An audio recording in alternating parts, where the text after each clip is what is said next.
We are your home theater and AV questions answered. This is AVRant. Want your home theater or AV question answered by Tom and Rob? Send it to question@avrant.com. Welcome to another edition of AV Rant. I'm Tom Andrew, and I'm here with Rob H. This is AV Rant. It's your home theater and AV questions answered. Welcome to December. Have you got all your Christmas shopping done? Gotta get it in early. Actually, I did. Either we're poor gift buyers or my children are hard to shop for. The part of it is that there's only one TV in the house, and it's the home theater. Yeah. And so all the video games are either played on phones or in here. So, and I almost never let them come in here to play video games because I'm like... Despite there being an Xbox Series X in there. Right, despite that. Well, there's nothing they need to play on that anyways. They'd rather play on their phones. Yeah, and they do. We have a true. gaming PC, and they play a couple of games out there. But, yeah, whatever. They don't need to be in here. But so we don't have like everybody has their own TV, everybody has their own, gaming systems in their rooms and stuff like that. So it makes it, all the go-to gifts that you might get for kids are all kind of taken care of. So we try to give gifts that are more either practical or experiential. So the big gift this year is that we're taking all of us and a friend of each child's choice that is, safe to be around. Okay. Based on what we know about them and their family, to an escape room. We're going to do an escape room together. Cool. So that's we were going to go like skiing or climbing. We're trying to go caving, spelunking, but we couldn't make it happen in time. So, and I don't like doing things that are weather dependent, giving presents that you plan out months ahead of time. Yeah. That are weather dependent. I'd rather do something like this. So my wife found this escape room, so we're going to be doing that. And then they all got like things that they either wanted, that they needed, and some of the things that they also wanted, but it had to be a need as well. So we don't I get very upset personally. I don't show it, but I get upset with my children if I give them a gift and they look at it and they play with it for 5 minutes and they put it down. I'm like, that's pretty normal for children. I know it is. So I need to. So what we used to do when we had fewer children and they were younger, is we used to take all the gifts and put them on a table someplace, like off to the side. And every day after Christmas or your birthday or whatever it was, you got to open one gift. Wow. And okay. The idea is that you get this one gift, you're excited about it, you play with it, and you spend 24 hours with this one thing so that you get a chance to, not lose the pieces immediately, which is what happens with everything else. But then as they've gotten older, it doesn't really work, and I can't be bothered. So now we just give them things that we know that they'll really enjoy, although they actually need. So, those headphones are a popular gift because they're almost... I don't know how many pairs of headphones I pulled out of the dryer. I guess I was a weird kid because I always took really good care of my stuff, and I hated having It's weird that you stopped at the end of after weird you added kid. It's just full stop. It's continued. I take good care of my things. I care for them, and when I was a kid, I hated having any of my classmates over who were like rough with their toys because being rough with my toys was not okay. I'm like, no, I still have toys from when I was a kid that are still in good condition because I took care of all my stuff. And I mean, for the most, it depends on. I've got three boys, so they're all a little bit different. One's a little bit more meticulous, like you are, and one has a room that looks like something exploded, and then nothing was picked up afterwards, like a toy box exploded. It's just. I walk in there, and I just get I'm like, I can't handle it. I gotta go. Yep. I mean, he's not quite a hoarder, but he's right on the cusp. Like, we have to go in there with a garbage bag every once in a while and go, okay, you are throwing some things away. No, I don't want to throw it away. Oh, okay. No, this is garbage. This is literally packaging from something else. Yeah, but I was going to make something out of that. Yeah, garbage is what you made out of it, so we're throwing it away. I was thinking it was less hoarding and more just not not putting in any amount of energy to clean up. But no, there's that as well. Like I mean, he's young, so he's my youngest son, so he's got some time to learn. But my eldest son is also pretty messy. He doesn't think he is, but that's I guarantee you when he goes to college, he's going to have some roommates that think he is. That's for sure. He's going to look around that room the first time he tries to have a person that he is interested in romantically over to his room. He's going to look around and go, oh, wait a second, this is not okay. That's what under the bed is for, and Febreze spray. That's what those things are for. Well, completely different topic, and I won't spend much time on it because I don't usually talk much about sports, but oh boy, am I glad that the Vancouver Canucks finally have a new coach, and eventually we'll get a new GM, but man, oh man, getting a new coach. Whoa, what a difference. Didn't even have time to do anything besides say, wait, why are all our speedy, not very large, but speedy and skilled forwards constantly looking to move the puck backwards to our weak defensemen? Why was that your strategy? Why don't you guys skate forward and shoot the puck? And what do you know? They won 4-0. So, yeah, there you go. It's funny way too long because Hulu has decided that ESPN is the ESPN like hockey stuff is free right now. Okay. So I can watch hockey for some reason. So I've watched a couple of pieces of hockey games, which is bizarre. But you got two teams in your Vancouver state. play. So I think I would it. We have two teams in my state. You got Florida Panthers and you got Tampa Bay Lightning. So those are both in Florida Lightning. State. I've seen them, but I haven't seen. I didn't know the Panthers were a thing. Doesn't matter. They're all right, this is AV. I wouldn't know. This is AVRant, the podcast that answers your home theater and AV questions. To get your questions answered, all you have to do is ask. You ask by emailing us a question at avrant.com. You can go to avrant.com and see our podcast episodes there. Facebook.com/AVRant podcast, YouTube.com/AVRant. You can contact us directly. Rob at AVRant.com. His Twitter is at First Reflect. I'm Tom at AVRant.com. My Twitter is at AVRant_Tom.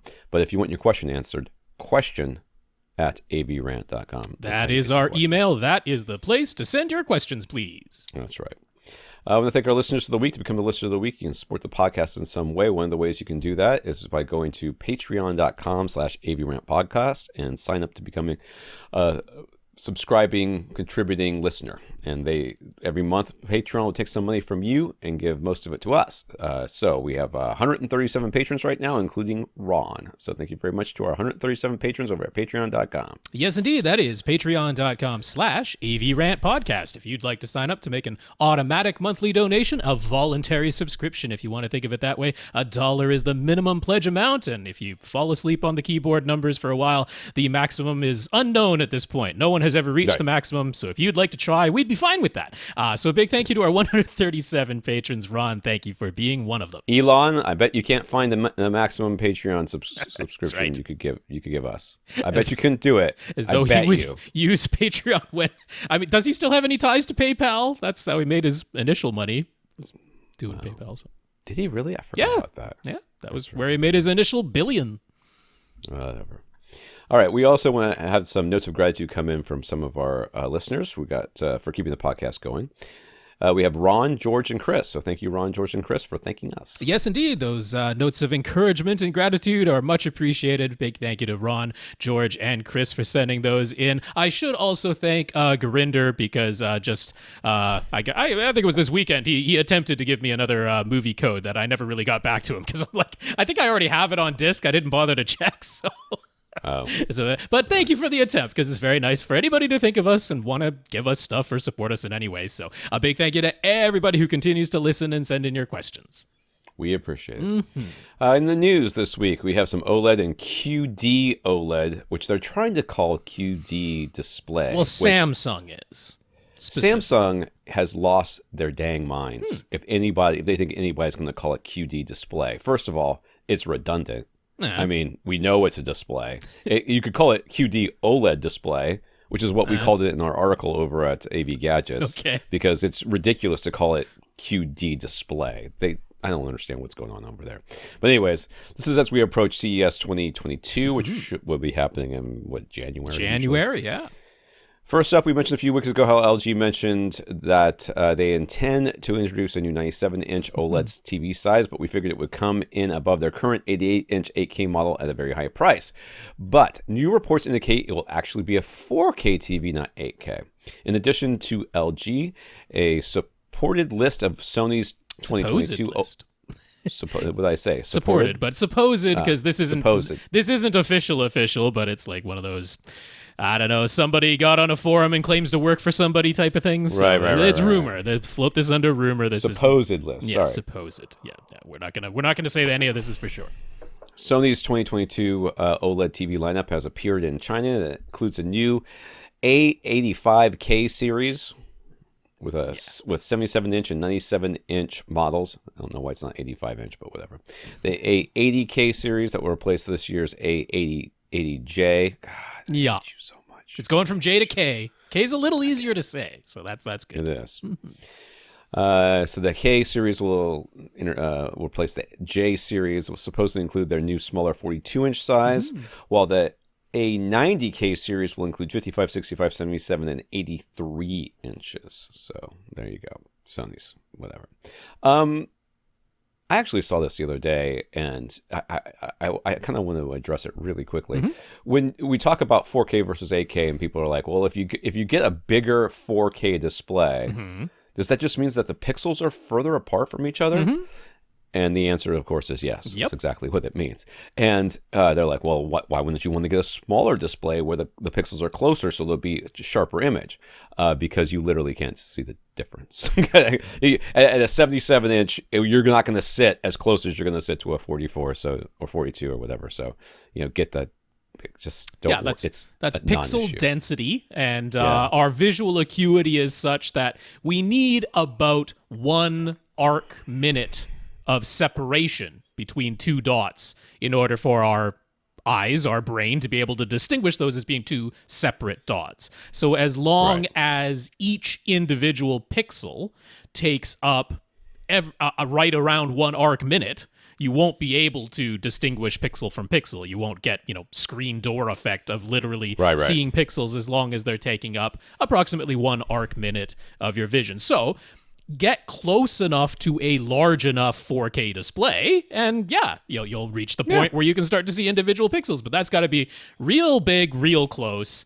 So, the 97-inch, obviously, they're intending that people are going to be sitting probably at least 8 feet away from that, if not more. They're probably targeting it at most people who are sitting 10 or more feet away from that. Right. 97 inches, 4K resolution. I'm not worried one little bit about the pixel density. We were using 1080p projectors on 120-inch screen sizes and really sitting 10 feet away. Really having no problem issues. Where we're saying, that looks like a series of little squares as opposed to, one solid image. That really just wasn't happening very much. So at 4K resolution, I'm really not worried about it. It is, I just found a little bit interesting that yet again, the 83-inch OLED size in Sony's lineup appears like it's going to be exclusive to the A90 series. Now, A90K in 2022, as opposed to A90J in 2021. But we're not seeing that 83-inch OLED size anywhere else besides the A90 series. So that's a little interesting. But the 97-inch in the A85K series, if that does turn out to be a real thing, it's not going to be cheap. I don't think it's going to be under $10,000. Because if we just look at the 100-inch X92J from this year, which was a LCD. That's a 4K LCD, but that was 100 inches. That was $20,000. Yeah. So this is going to be more. If this 97-inch OLED, the thing was, it probably won't be more than $30,000, which is the price of the 88-inch 8K. We were thinking it's going to be a 97-inch 8K OLED and be like $45,000 or something like that. I'm thinking this might be around $20,000. I'm thinking that's possible. We'll find out, but that might be in that sort of ballpark. Hopefully. Okay. Yeah. All right. I scrolled back up. On the quantum dot OLED side of things, we talked about Samsung's QD display, which we're not going to call it. We're going to call it QD-OLED because that's what it is. Marketing name last week. And now there are further reports and rumors about Sony's plans to purchase Samsung's panels for use in their own A95K series of QD-OLED TVs. with their like 40% success rate in putting these things. There's a little bit in here about that next. Yeah. Once again, the only sizes that on offer will be 55 and 65 inch, and now that mass production has begun, supposedly the yields are around 50% rather than the 33 that was stated last week, so they're getting better. QC is tightening up over there. There's also some pricing info suggesting Samsung's QD displays will be priced around $8,500, so not cheap. I didn't see for which size. If that's the 55-inch size starting at $8,500, that's going to be real hard. That's going to be real hard. I mean, 65-inch $8,500 display is a hard sell. I mean, it's going to have to be significantly. I don't know. I mean, it's going to have to be so impressive to see that in person and go, I could buy this $800 display or this $6,500. Like how? I mean, $8,500 display. I mean, what is? How would you justify that purchase? I don't know.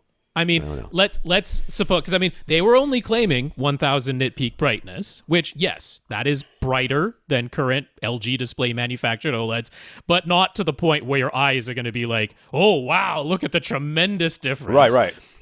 They should, by all accounts, they should have better measurable color volume, as in the most saturated colors at their brightest should appear more saturated. But that, like, how often do we get to full saturated colors? You know, Rec 2020 saturated colors. It just doesn't exist in content that frequently. So again, it's not something where you're going to be blown away by it. Are they going to be able to claim they have like no fears of burn-in? It's still an OLED panel back there, an all blue OLED panel back there. So uneven wear depending on which subpixels are getting used more. I don't imagine that's something they've fixed. So justifying this, I mean, part of this is if literally half of the panels they're manufacturing are being thrown out, that increases the price of the ones that they're able to sell. That's just the way it is. And you have to start somewhere. I get that. But yeah, exactly how they're going to justify this price at these sizes. They'll have to do one of those Bang & Olufsen things where the TV like rotates and it's on a stand, it swivels to follow you. They have to put a bunch of other bells and whistles that nothing else does in order to start justifying $8,500. It's going to be the new version of the Zero where you can turn it vertical to watch your TikTok videos. Scroll. You got to walk up to it. Scroll. You got to do it fast because some of those start off pretty racy. Google has made its Android 12 for TV operating system available to developers. The highlighted feature for home theater fans are proper frame rate switching, finally, and a 4K user interface, also finally. Yes. It's been stuck in a 1080p interface this whole time. Let me just say, it's very hard for me to be mad at Google about anything with Android when I'm still struggling with an Xbox 360 or Xbox console being able to do audio correctly. I switched it to Master DTS X or whatever it is, so that anything that wasn't encoded, it wasn't being bit streamed out at a higher resolution, was going to be encoded into DTS X. Right. And I just got all these little random pops and clicks. Perfect. And I know that if I power cycle the console, I can make that go away usually, but if I power cycle the console one more time in front of my wife, it's gonna be an issue. I'm gonna be honest with you.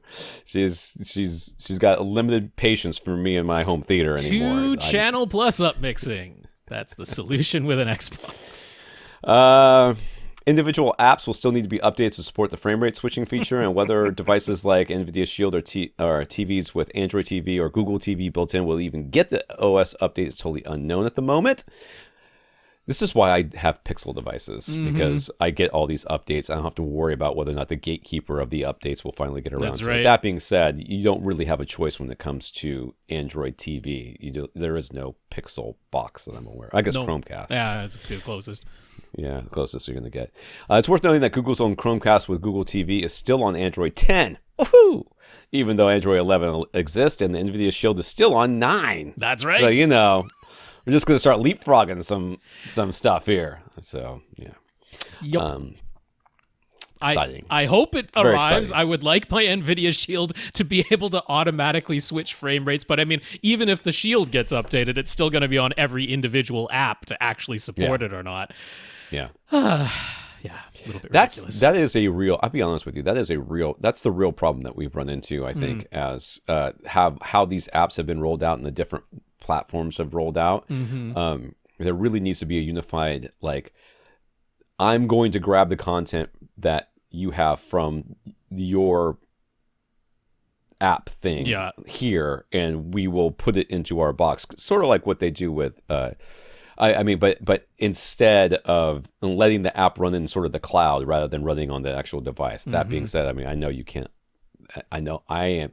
Whenever somebody says just, which is what I kind of just did, I clearly don't know how difficult that could possibly be. So I don't know what the solution is. I just know that having, literally hundreds, if not thousands, of different app versions for each phone, device, console, player, receiver, toaster that's out there that needs to be updated every time somebody rolls out a new feature, that's not sustainable. There's gotta be a solution that's not that. Yeah, just add a new standard, Tom. That'll fix everything. Everyone will get everything on board. Let HDMI handle it. They've never bungled anything.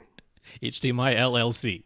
That's right, HDMI LLC, and they'll have Emotiva roll out the updates for them.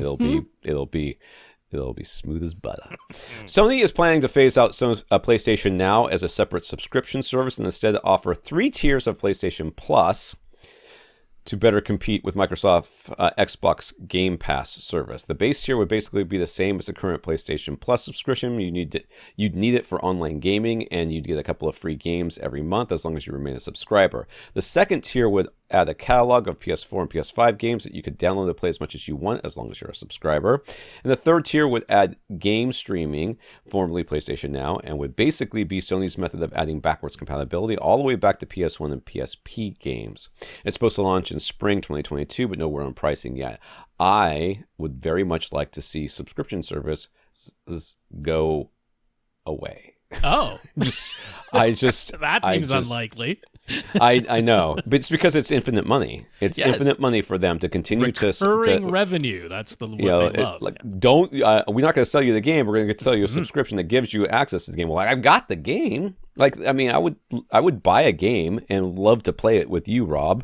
Actually, I heard the new Left 4 Dead sequel isn't very good. Back 4 Blood, yeah. Well, there doesn't. Yeah. I don't know. I have Xbox Game Pass, so it's available on there.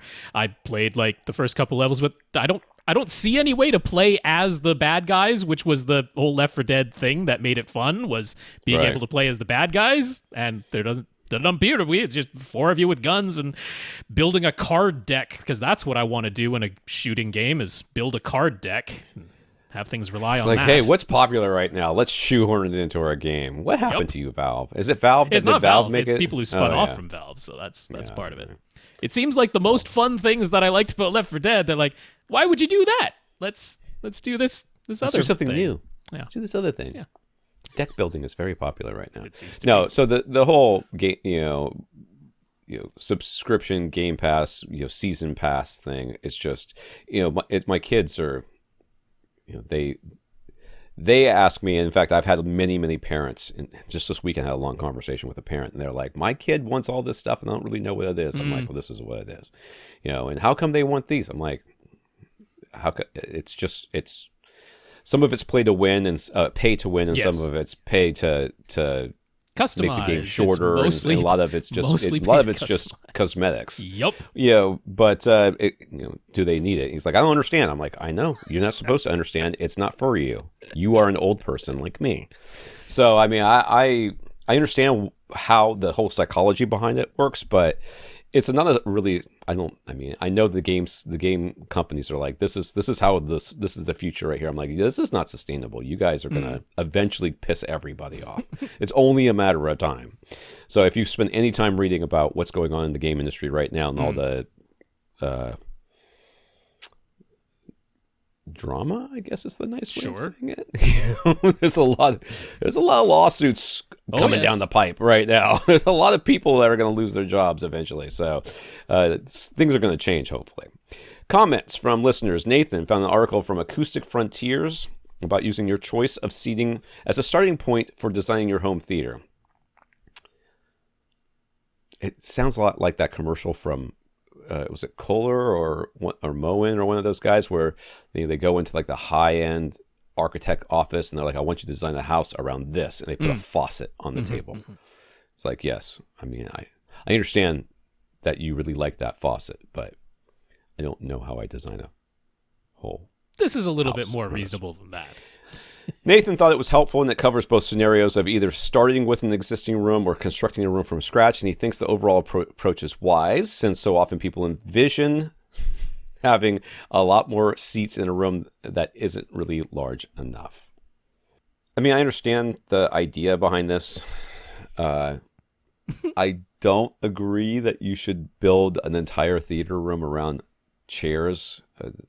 I mean, they weren't really talking style. That wasn't what it was more about figure out how many you actually need. And I do completely agree with what they mentioned, where they put in the thing that we probably actually don't mention enough when people ask us about designing rooms and fitting however many seats, but we have mentioned it before, which is the vast majority of the time you do not have maximum capacity of people in your theater. It's a lot of the time it's one person, two people, maybe a family of four or something like that. And so when people plan, I want 3 rows of seats and I want 6 seats in each row because I'm envisioning my Super Bowl party that happens once a year, then don't necessarily make all your decisions based on that. Make the majority of your decisions on there's actually going to be 4 of us in here 95% of the time. So I think we mentioned that a lot. We mention it pretty often, but certainly agree with it. That's in there. So that's good advice.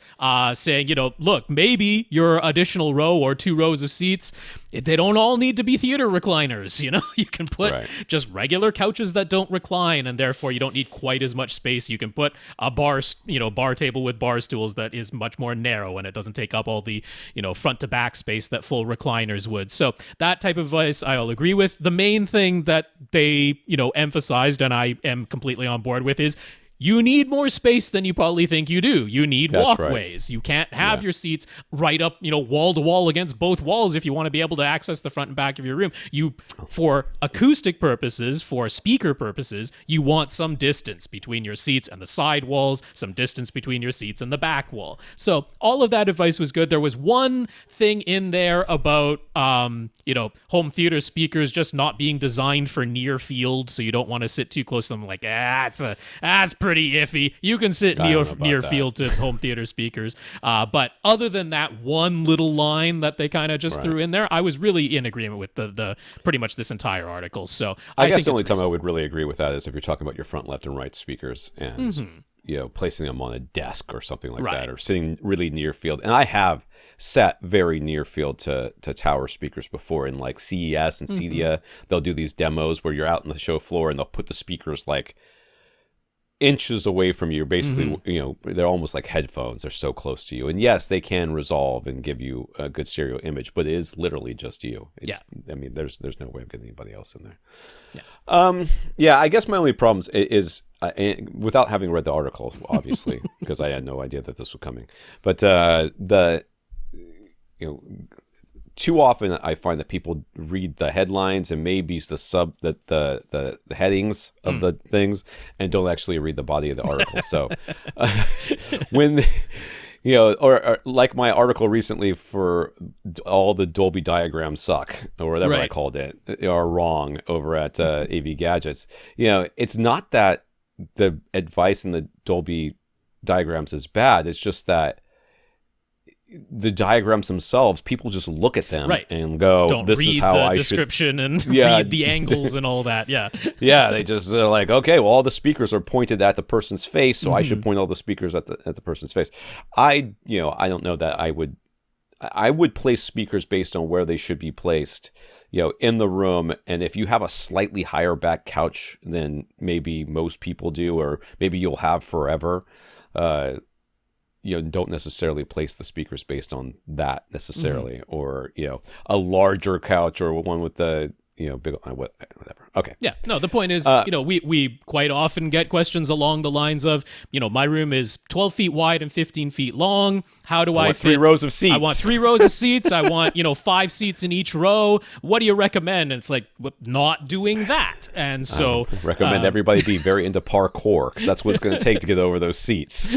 And I get it, but if reading it instead of hearing us say it helps in any way, and seeing the diagrams where it's laid out of like, you need this much just to be able to walk to those seats, then that is helpful. So I'm on board with that article, Nathan.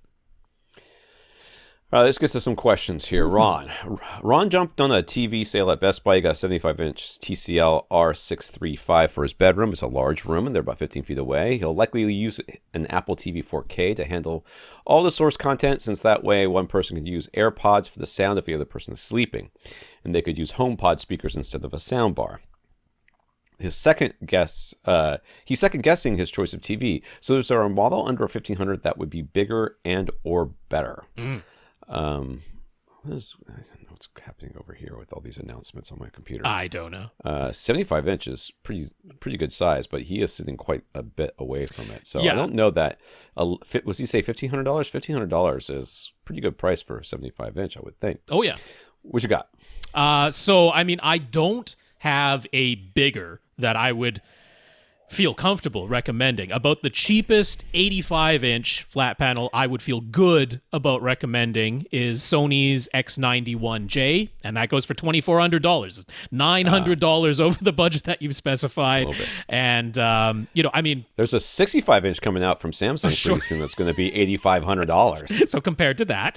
so what you do is you show your wife that one and say, but instead I'm going to get this $2,400 one that's even bigger. What do you think, honey? And she's going to probably see right through that ruse, but okay. And so, of course, people do sometimes, they just go to the Best Buy website or Costco or Amazon and they just look up 85-inch TV, and you'll find some that are well under $2,000.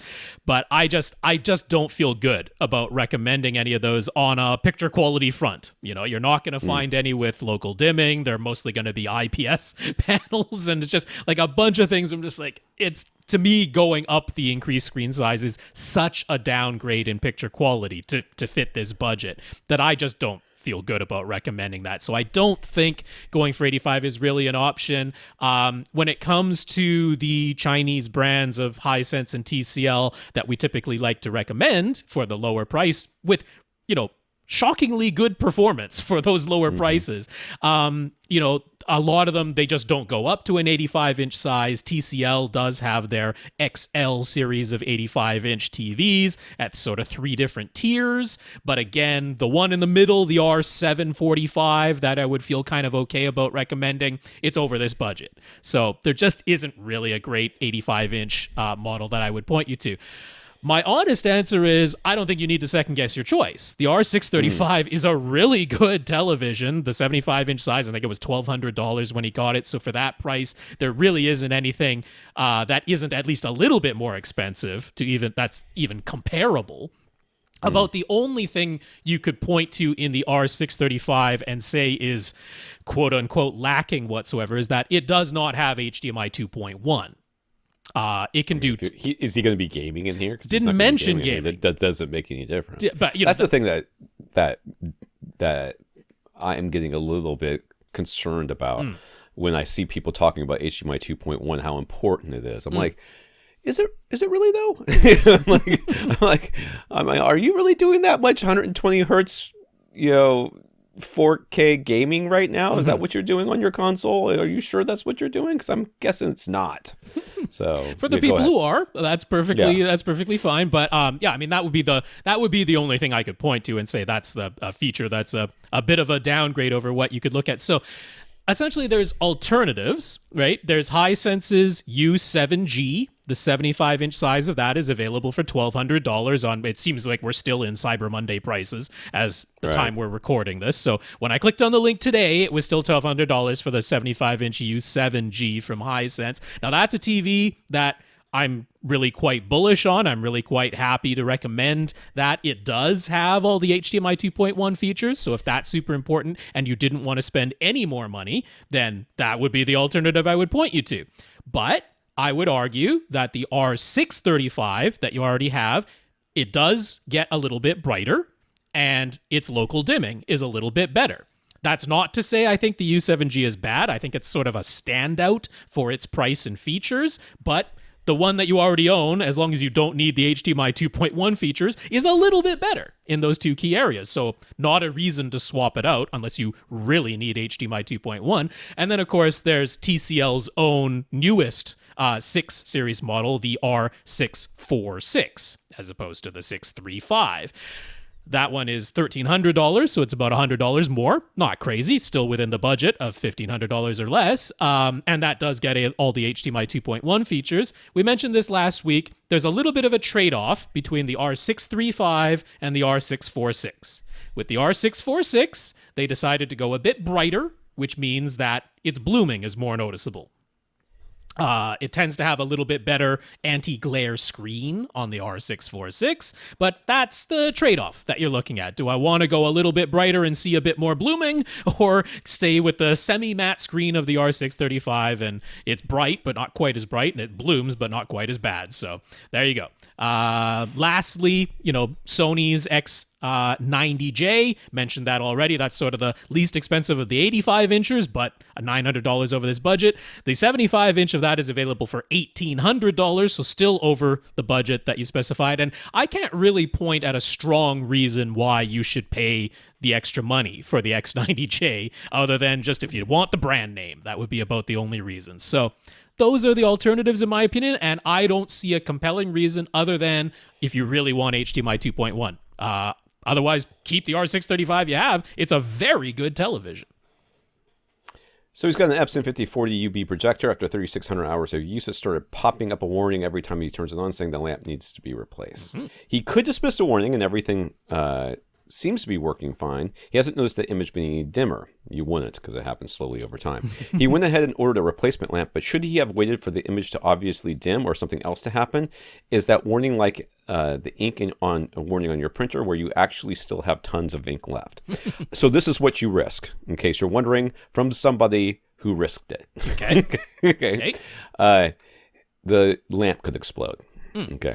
So it doesn't just go out. It can just go out, but in my case, it exploded, as my kids would say. And it's not a huge deal. I mean, it's not that.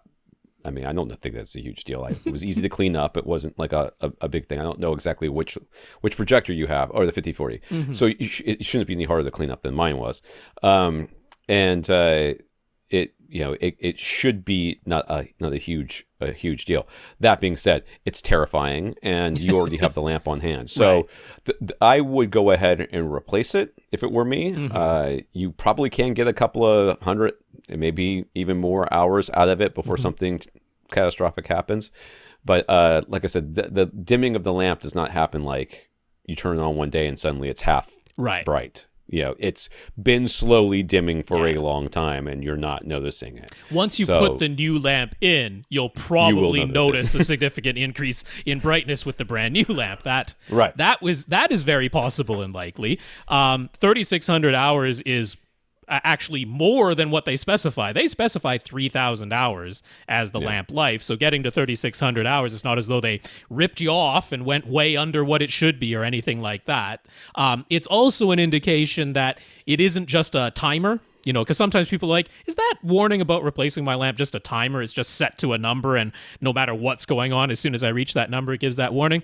It isn't, one, because they went 600 hours longer than what they actually specify in the manual as being the expected lamp life. So if it was just a timer, it would probably start popping up that warning at 3,000 hours. But also, lots of people have reported, because of course tons of people have done the thing where they're like, look, the official lamp costs this much, and if I get one of the no-name knockoff brands, it's hundreds of dollars less for the replacement lamp.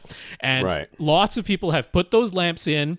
They've worked for a few hundred hours, and then the warning comes back up after just a few hundred hours saying it's time to replace your lamp. So I don't know the exact mechanism that they're using for detecting. I don't know if it's just a voltage meter, because over time the resistance of that lamp will increase as it starts to age. So it might be as simple as it's just a voltage meter in there, and once it reaches a certain threshold, it says, something's not quite right here, and the resistance has increased to the point where it's time to replace this lamp. It might be as simple as that. It probably is as simple as that, because that would be a very cheap and easy detector to put in there. I don't think it's a temperature thing, because the projectors are used all over the world, and some in high altitude, and temperature and that is going to vary depending on usage. So I would suspect it's not just a temperature detector. It's probably just a voltage detector.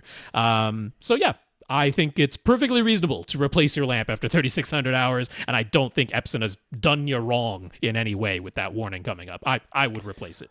Yeah, and we've talked about this before, and I don't know where you got your lamp from, but I think is it Lamp Genie or Projector? Yeah, Projector Genie? Lamp Genie. Yeah. Yeah, whatever it is, .com. They usually have anywhere from 1 to 3 options for lamps. They have like the OEM one, which is the one that comes from the company. They have like the world's cheapest no-name brand that you have no idea where it comes from, and then they have theirs, right? And theirs sits smack dab in the middle, usually price-wise, between the two. And it's a clear ploy to make you buy that one. And it has worked on me every single time. And I have bought that one every single time, and I've never had problems with it. So I didn't have like the early lamp warning or felt like I got ripped off. I got thousands of hours out of it. So if you want to be safe and you want to know you got exactly what you're supposed to get the OEM. And sometimes you only have the choice of the OEM. Sometimes you do. The 5040, I can't imagine there's not options out there for you. I've actually bought a lamp off of eBay before too, which was a no-name brand, and I didn't have any problems with that either. Yeah, I would also say these days, just over at Projector Central, they always have recommended resellers for projector lamps. So if you're looking for a resource of where can I go to buy a replacement lamp, the ones that are recommended over at Projector Central are a pretty good bet. Good. George feels as though he's sort of progressing backwards in terms of his home theater setup, but that's just the way life goes. He used to have a 12 by 15 foot dedicated room with a 120-inch projection setup. Then they moved and downsized to a 10 by 12 spare bedroom with a 100-inch screen. Now he's moved to what will be their last house since he has recently retired. Easy for me to say. Congratulations. They're doing some house renovations, so he's stuck using the TV in the living room and family room with, the TV speakers at the moment. They're better than I thought, because I thought you were moving to a walk-in closet next, based on the direction you were going with the rest of this. I thought you were going to be in like a 7 foot by 6 foot walk-in closet. But he will be able to use a small den as his home theater once the renovation is done. Dens typically are not enclosed, in case... This one appears to have French doors once we show the diagram. Okay, that's good. It's 10 by 11 and a half, but one corner is cut off at an angle, so there's a full 10-foot wall. To the right of that is 11.5-foot wall, but it has a window which he will cover with blackout drapes. To the right of that are the French doors that open into the den. Okay. Yeah, so they open into the den. Oh, they open into the den. And then there's a sliced off corner and then the final wall. Okay, let me look at this. Mm-hmm. So if you walked in through the French doors, the doors would open into the den. To your left would be the angled wall, almost touching the French doors there, but not quite.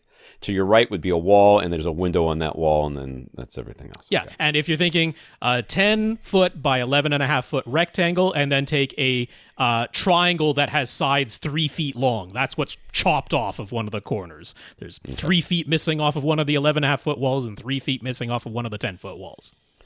So the ceiling is sloped. So at the window, it's 7 feet 10 inches high, and opposite the window, it's 10 feet 4 inches high. So if you're walking in the room, the low point would be on the right wall, and the high point would be on the left wall. Correct. He was planning to mount a flat panel on the wall opposite the window, so the sliced off corner of the room would be his front left corner. Okay, so you'd walk in, you turn left, and there would be, if you face the left wall, there would be a smaller wall than there should be because of the angled corner, and there'd be a TV on that wall. That's what he's proposed at the beginning of this. Yeah. In his last room, the 10 by 12 foot rectangle, he had a pair of SVS SB2000 Pro subs that he placed in diagonally opposite corners. The base was fabulous without having to do anything else, but he's guessing that a smaller den with one sliced off and a sloped ceiling won't be nearly that easy, and that's what he wants to ask about. What will he do? What will he need to do in terms of subwoofer replacement and setup in order to get good bass in his den? It would be beneficial to get a third SB, because he's got so much room. SB2000 Pro, would that make it easier to tune the bass? does it fit behind the door on like as you walk it looks in? like he's got 1.5 feet. Now that's if the door only swings to a 90-degree angle. Because if it swings any further, it's definitely going to start squishing the subwoofer. But 1.5 feet SP2000, that should fit because it's only 15, 16 inches wide. You might have to install in here like a door stopper. You know what I mean? That would be the thing. Yeah, you would have to actually. You could put it on the hinge. I don't like those as much. They work mostly, but they flex quite a bit. And if you really slam that door, it'll go into the hinge thing goes in the door. The ones that are actually attached to the ground that are more industrial, I've installed those before in some applications in different houses that I've owned, and those they have to come out of the floor before the door gets past them. I mean, you have to really. So I might consider doing something like that. So now, I don't think that this cutoff corner or even the angled slope ceiling is as worrisome as you think it is. I think that I don't think it's going to be. I certainly don't think adding a third sub is warranted. I think it'll cause more problems than it fixes. I can guarantee you that it will not simplify the setup process. No, it will not. It will only make the setup process more complex and take longer than tuning 2 subwoofers. But I did want to mention, like, my own den, actually really quite similar, ever so slightly larger dimensions, but I have one corner cut off of my den, very similar to this. Mine happens to be my rear right corner, the way I've set it up, but very same idea. Almost square, but technically rectangular room with one sliced off corner. That's exactly what I have. Now, I put my 2 subwoofers at the midpoints of my 2 side walls, but I set up my room, let's see, I actually set it up to be a little bit wider than it is long because my dimensions are so small and I wanted to fit a 3-seater couch going across and have barely enough room to walk beside it to get into those seats, but that's the way I did it. So he's proposing setting up his room being slightly longer than it is wide. I mean, we're only talking about like a foot. I agree here. with you though. I think that he should put that TV on, like, as you walk in, it should be on the wall, right? The 10-foot wall straight right ahead of you, right? Yeah, and the doors are behind you, sort of almost smack dab in the middle of the room, and then put the sub. If you can't get into the opposing corners, which is fine, you just put the sub a little bit behind the couch, and on one side, and a little bit in front of the couch on the other side. Yeah, and just so that they're mirrored locations. The little cutoff corner, doesn't make for a perfectly symmetrical room like we would really want, but I don't really think it's good. No, to me, maybe the sloped ceiling acoustically might have more impact, but it is certainly something that you can try before you worry about it too much. But in terms of placement, I'm thinking, imagine that the 10-foot imagine that the 11.5-foot wall didn't have the truncated corner. Imagine that it was just continuous. So one sub in the middle of that, and then one sub in the middle of the wall that has the window. That's sort of what I'm thinking. Now, that if that ends up being the midpoints of the 2 sides, because you do what we've suggested and actually have the door behind you and have the continuous 10-foot wall where your screen is mounted, that would mean that the 2 subs are at the midpoints of your side walls. But if you stick with your plan and have the television mounted on the wall opposite the window, this would be the middle of the front wall, middle of the back wall. Again, imagining that truncated corner wasn't actually truncated and it was a full rectangle, middle of the front wall, middle of the back wall. Either of those is going to work out pretty darn well. But since we do have the sloped ceiling, I agree with Tom. I'm not worried about the truncated corner, but since we do have the sloped ceiling, if you do that placement, the midpoints of opposing walls, and you listen to some sweeps in, I can't imagine you have more than 3 seats going across in this room. There's just no physical way it's going to fit.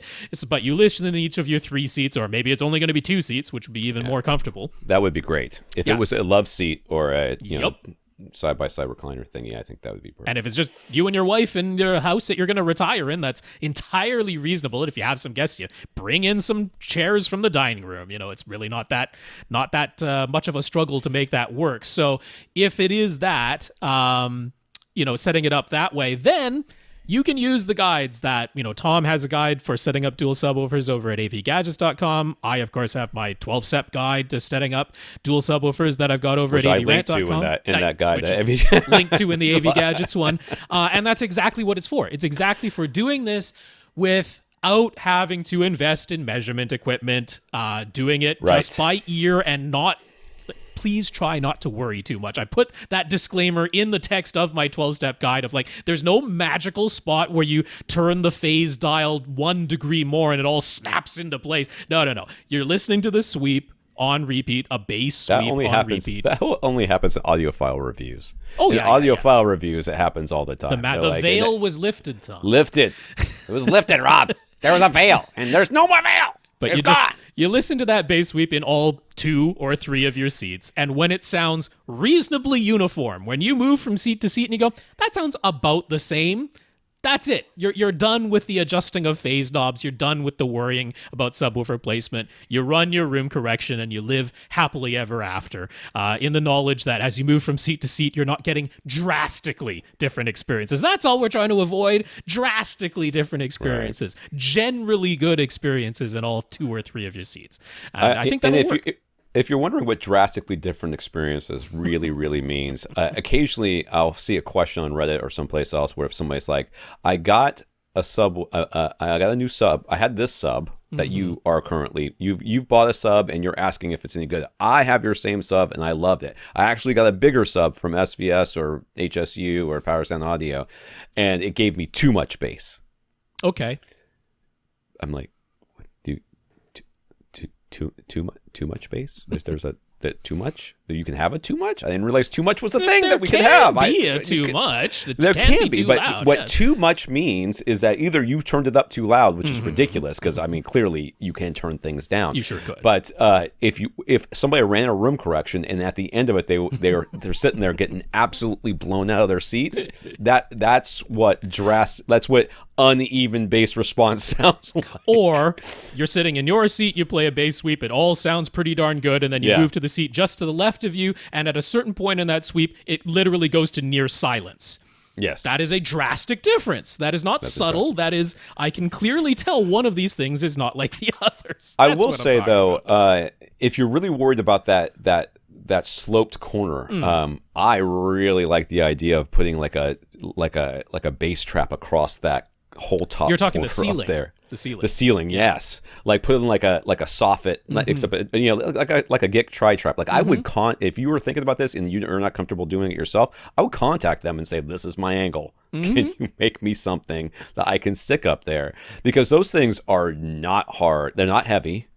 They go up there, and I can imagine that you could just buy industrial strength Velcro and put some on one side and one on the other, and just shove it in the corner, and it would stay there forever.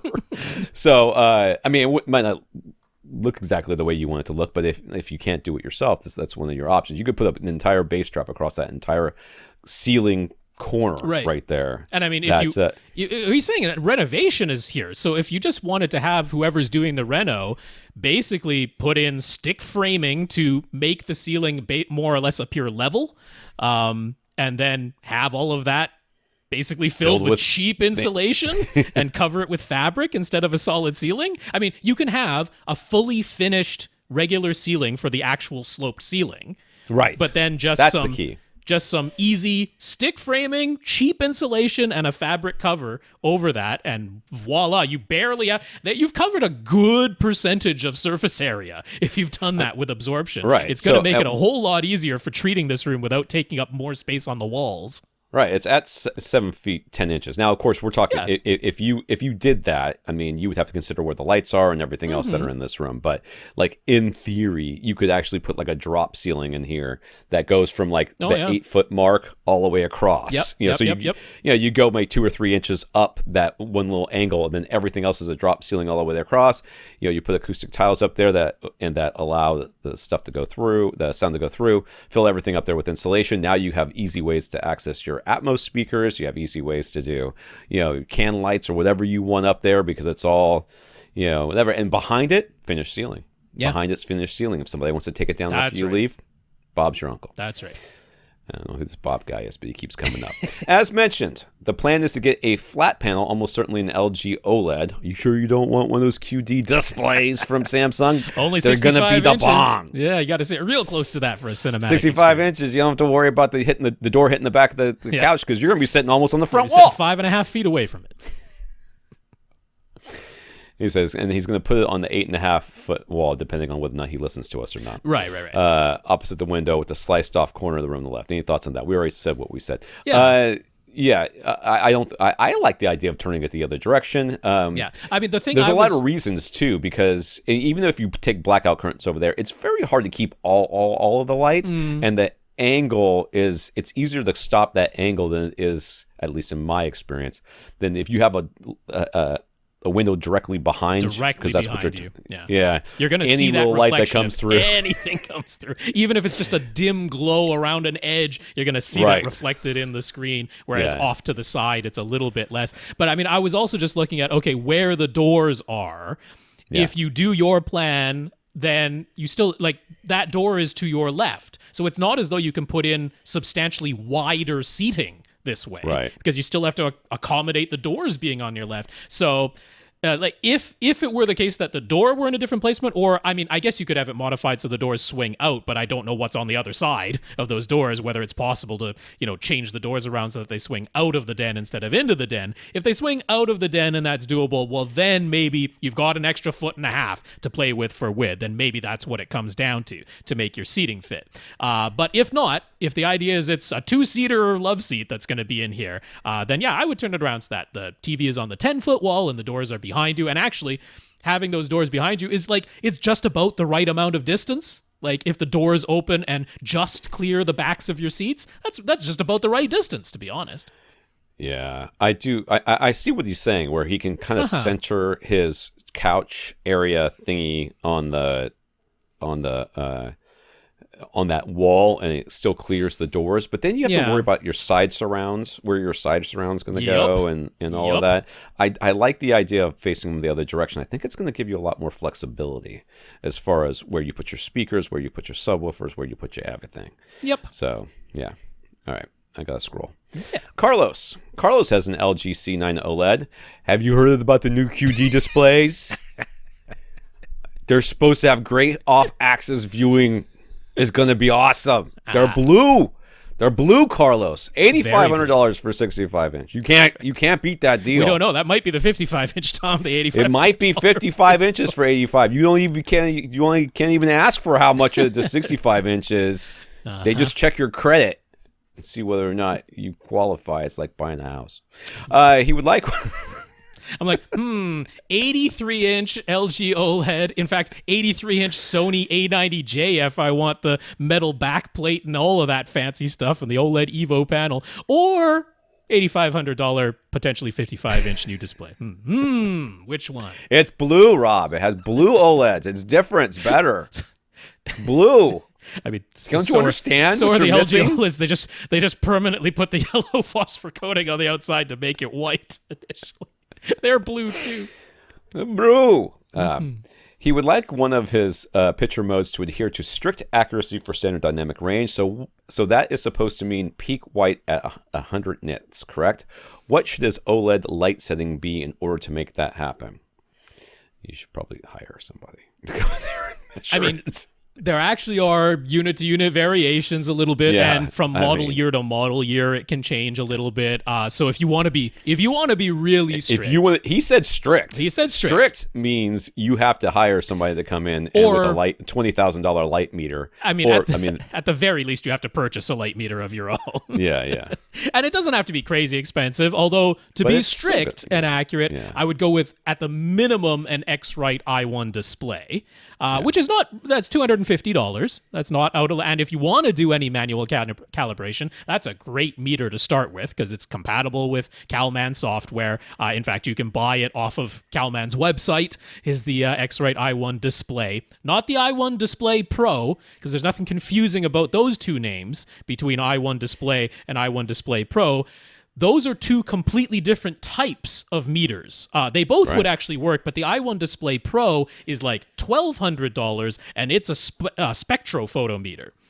So that reads very slowly, but very, very accurately in terms of it literally measures the nanometer of light, in order to get the exact color. But the i1 Display is a colorimeter. That is a CCD device. It works like a camera does, and so it's faster, and that's what you would use to do an actual calibration, because you don't want to be waiting around for minutes at a time with each color patch on the screen. That's not. Because who's got the time, Rob? Not a very fun experience. It's much more fun to have it just go change, click with the I1 display. But you would need at a minimum. He's not doing any of these things. At a minimum to measure that. But he's not doing that. The easy answer is 25. 25 on the OLED light setting is going to get you in the ballpark, well within the ballpark. Not strict. Not strict, not necessarily right down to the nit, but that'll get you well within the ballpark. There is the other thing to consider, which is that 100 nits is the specified white peak level of standard dynamic range. That is what the specification calls for. And then there is above white information. There is information in the signal that is brighter than 100 nits, and if we are being strict, you are not supposed to actually see any of that detail. It is above white in the signal. That said, if you happen to see a little bit of that added detail, it can make things like a snow-covered mountain or clouds in the sky not just clip off at 100 nits. And for that reason, many professional calibrators calibrate the screens to allow for as much as 120 nits. That's very common practice, to allow them to go up to 120 nits as opposed to hard clipping at 100 nits. So that means anywhere in the range from 25 to 30. That's what we're talking about. On the OLED light setting, anywhere in the range from 25 to 30 is going to get you really close to the ballpark. There you go. That's where you're going to want to be. And keep in mind, that is a substantially lower setting on the OLED light than any of the default values, including ISF Expert Dark Room. That is not that low.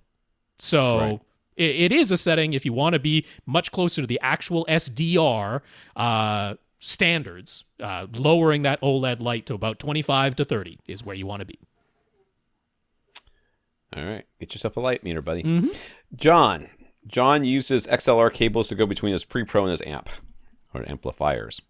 The ones he's been using for a while now are 10 feet long and listed as 3-pin DMX. I was going to make a joke, but I think that guy's dead. Yeah, but that's what they are, though. Isn't he deceased? Anyways, 3-pin DMX lighting and AESEBU cables on one price. They're available up to 100 feet long, but he needs 35 feet. So he's got 10 feet, but he needs 35 feet. He's going to separate his processor and his amplifier by 35 feet. I don't know. That's the information I'm working with. The 32-foot length is on back order, and with the other available sizes either too short or much too long. The description mentions they have a nominal impedance of 110 to 120 ohms. So we found some different XLR cables on one price with a 35-foot length. They're listed as standard XLR microphone cable. They're available and in stock in just the right length. He couldn't find any mention of their impedance, though. So any reason for concern? Does the nominal impedance of the XLR cable matter? Any reason his old cables will perform better or worse than these Star Quad? Oh, did I say it wrong? Star Quad XLR microphone cable. I think I said standard. Yes, anyways. I believe that's what came out of the mouth, but that's all right. Yeah. Star Quad. Uh-huh. It's like Lord Farquaad. Oh, come on. Yep. They're shorter than they appear at first. Star Quad cables.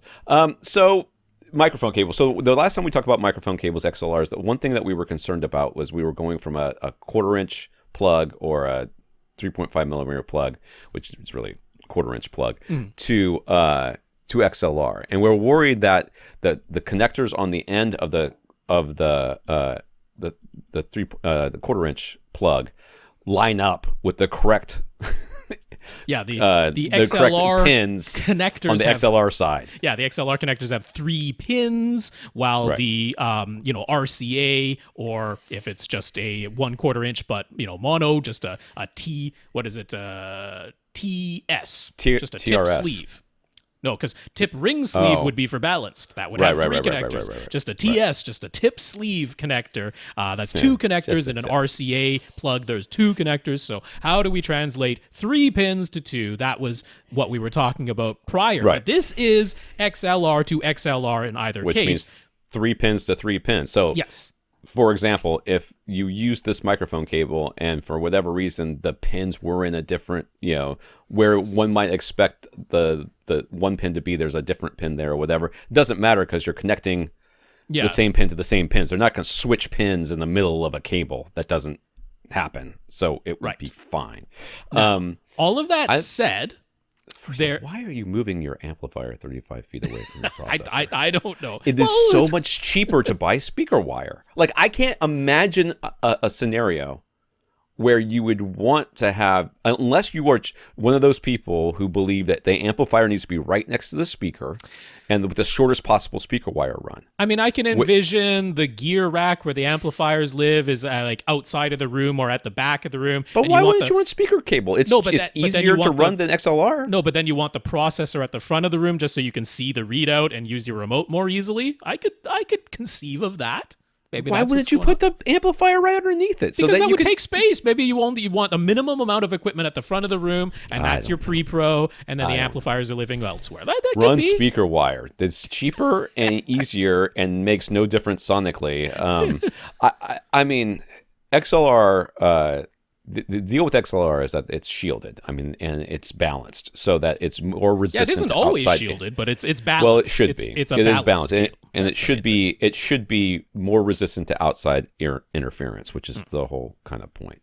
So, would I buy a 100-foot long cable and just spool it on the ground right there? I would try not to, but I see no reason why the microphone cable wouldn't be perfectly capable of doing what this thing needs to do. Yeah, it's actually an interesting thing because I did want to bring up there is a distinction between what is just listed as an XLR cable for analog interconnects / microphones versus a 3-pin DMX / lighting cable. Because even though both of them can use the same XLR connector, the exact same looking 3-pin connector, even though both of them use that. There is a difference between a DMX lighting cable. Is it the button? No. It's not. and a regular XLR analog interconnect / microphone cable. The DMX / lighting cable / AES EBU cables are designed to carry a digital signal, and they do, need is a strong word, but they are supposed to have 110 ohm impedance. That's what the digital signal that those are designed to carry is expecting to go through, whereas a standard XLR cable is typically designed with a 75 ohm impedance. So if you used a standard XLR cable on an AES digital connection, would it function? Probably, almost certainly yes. But there could be some weird instances in extreme cases at the fringes of use where having the incorrect impedance on the digital signal might be just enough to start dropping bits. Going the other direction, using the digital cable to send the analog signal is no problem for the signal. Yeah. So what's interesting is, in your instance, you were fine. You were using the cable that is more specialized for digital signals, but you were using it just to carry analog, to go from your pre-pro to your amps. And either cable is going to do really well for that. If you had started with the microphone cable, the standard XLR cable, and tried to use it for the digital, there's a possibility. It's really, at these lengths, no chance that it would happen. But if you were running 300 feet of it, you might start to lose digital bits if you tried to use the microphone cable for the digital signal. But he's just carrying analog, which is you're just carrying analog. So either of these are going to be fine. It's also typically the case that the regular microphone cable is actually a bit more physically durable. The digital cables are thinner. They're almost always thinner. And the digital cables might not be shielded. That is possible. Whereas the microphone cable is pretty much always going to be quite thick and robust and shielded. It's really rare to find one that isn't. So, end result is, if there were anything that might go awry, it would be that the digital XLR cables that you already own, if you were just handling them a ton, or you were lying them on top of an open microwave that is constantly working, and you didn't have shielding in them. As one does when they're running their XLR cables. there's that possibility, but there's really no reason at the types of links that you're talking about. It's when you get to like 300 feet plus that any of this starts to matter. And that can be the case, right? They run XLR cables in stadiums and at live concert venues and live broadcast facilities at a football stadium or an amphitheater or something like that. You can get to these links where this stuff starts to matter. 35 feet is not the link that which any of this matters. So for your case, feet, really. For your case, John, really doesn't matter which of these you use. If you buy more of the ones you have, they'll be fine. Yeah, whatever it costs less. But that's some interesting stuff. We'll have a link that explains the XLR versus DMX if you want to read more about it. So he's thinking of trying out the new monoprice monolith Encore B6 bookshelf speakers. They're spec'd as having 4 ohm nominal impedance, but they don't list their maximum recommended input wattage, which thankfully they don't. I mean, a lot of speakers do, but that isn't part of the spec page right now. I'm glad that they don't, because they just... his amplifiers he has on hand are Crown XLI 800 Pro amps. I think he asked this question on the AV Gadgets already. Oh, could be. It. Rated at 300 watts into 2 into 4 ohm loads. Any reason those might be a bad match with the Encore speakers? Nope. Absolutely none. Okay, and I can't stress this enough. You cannot have an amplifier that is too big. It's not effective. You're not gonna. It's not going to push a bunch of power to the speaker and blow it up just by turning it on. That is not how it works. That's not how that works. Okay, so in order for you to hurt your speaker with your big monster amplifier, you need to go up to your dial and keep turning it up until something breaks. Okay, it'll probably be your eardrums that break before. Well, that's the thing. You're not going to do that because you're going to go, oh my God, it's too loud. Somebody turn it down. I mean, so you not only do you have to do this, you have to physically take the speaker. This is why you need 100 feet of XLR cable. You need to take the speaker and take it very far away from you into an open field, and then try to turn it up loud enough to make it so that it hurts your ears. Right. That's when you start worrying about breaking speakers. And in most cases, if you ever damage a speaker, it's from having not enough amplifier power, and the amplifier starts clipping. Now, happily, most consumer electronics amplifiers that you would buy, whether it's built into an AV receiver or it's from a brand like ATI/Monolith or Emotiva or whatever, they put in soft clipping so that even in that scenario, even in the scenario where you've turned the voltage gain so high that the amount of power, that is due to the difference in potential on either side there, the amount of power that would need to flow through to match that difference in potential is so great that it clips the amplifier. They have protection circuitry built in. Now, I'm not actually sure what the soft clipping situation on the Crown XLI amplifiers are, but he was, I think, more worried about actually having too many watts going into these speakers, and that is just not a concern. The Crown XLIs are Class AB, so that isn't even a worry that it's Class D amplification going in there or something like that. And even if it were, the Monolith Encore speakers from Monoprice don't have the one thing that tends to trip up Class D amplifiers, which would be low impedance at high frequencies. Yeah. These speakers don't have that. You can look at their impedance curves, and they don't. It's very benign. It's a very benign impedance curve for any amplifier. When they say 4 ohms, they're like, well, it kind of dips below 4 ohms a little bit, but for the most part, it stays above it the entire way. You don't see a good segment there. It's right around 4 ohms, so that 4 ohm rating is reasonable. It's perfectly reasonable, right? But as frequency goes up into what the tweeter's producing in the treble, the impedance rises as it does with most speakers, but not all. And Class D amplifiers don't have any problem with that. The one thing that sometimes trips up Class D is low impedance at high frequencies. Low impedance at low frequencies, not a problem for Class D, but low impedance at high frequencies can sometimes trip them up a little bit, but that wouldn't be the case with these speakers. So you are very, very safe. Connect them up and play them to your heart's content. The only time I've seen speakers break twice in my presence.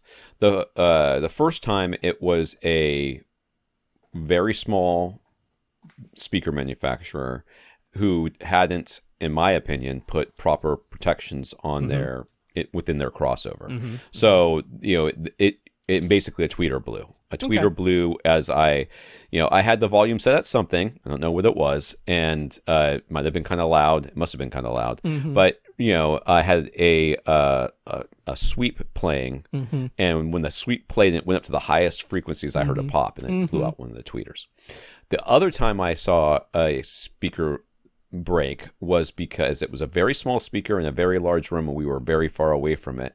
And again, it was a very small speaker manufacturer that hadn't, I thought, again, put proper protections on in their crossover, and we melted the voice coil. Sure. We bottomed out the driver so many times that that thing just... Now that's too much power going in there. When you melt the voice coil, that's too much power. Too much power. But that was because there's like a 500 watt amplifier attached to it. The amount of power going in there is determined by the voltage gain of the signal. It's not just being forced in there no matter what. Yeah. And again, that was very far away, and we were trying to play it loud enough for us to hear it, and it was a very small speaker. Alvin asked us a couple of weeks ago about whether to put his auto setup microphone directly where he sits for measurement position 1 or in between his two seats, since it's two recliners with a center console in between them, and he does care about both seats. And he's got a picture of the seats here with a drink. Yeah. I guess somebody over there. He said it's not actually his room. It's just an example of what his seats look like. Okay. He always sits on the right, and his wife sits on the left. We were correct when we guessed that what's bugging him is that when anything plays in just two channel, the phantom center image is not completely convincing for either seat. If he leans over and puts his head right in the middle, the phantom center is great. And if he messes with the speaker distance and trim settings, he can get a great phantom center image in either the left or right seat, but not both. We were also correct that making it ideal for one of the seats made it even worse for the other, so he was wound up back with everything set to for the center console where nobody actually sits, and getting a mediocre experience for both seats for any two-channel content. Surround up mixing is your friend. Now, he said that he's nowhere near being a two-channel person, but he does enjoy listening to Spotify in the evenings, and he's had it in mind that he ought to be using direct mode when doing so. Please. You were talking about running auto setup. Why would you want to turn off everything that auto setup does, including your bass management? Please, manufacturers, for the love of God, would you stop it with the direct settings? Just make it so that it at least pops a warning up that says, all the stuff that we did to try to make your room sound good, you're undoing it by turning this on, you silly person.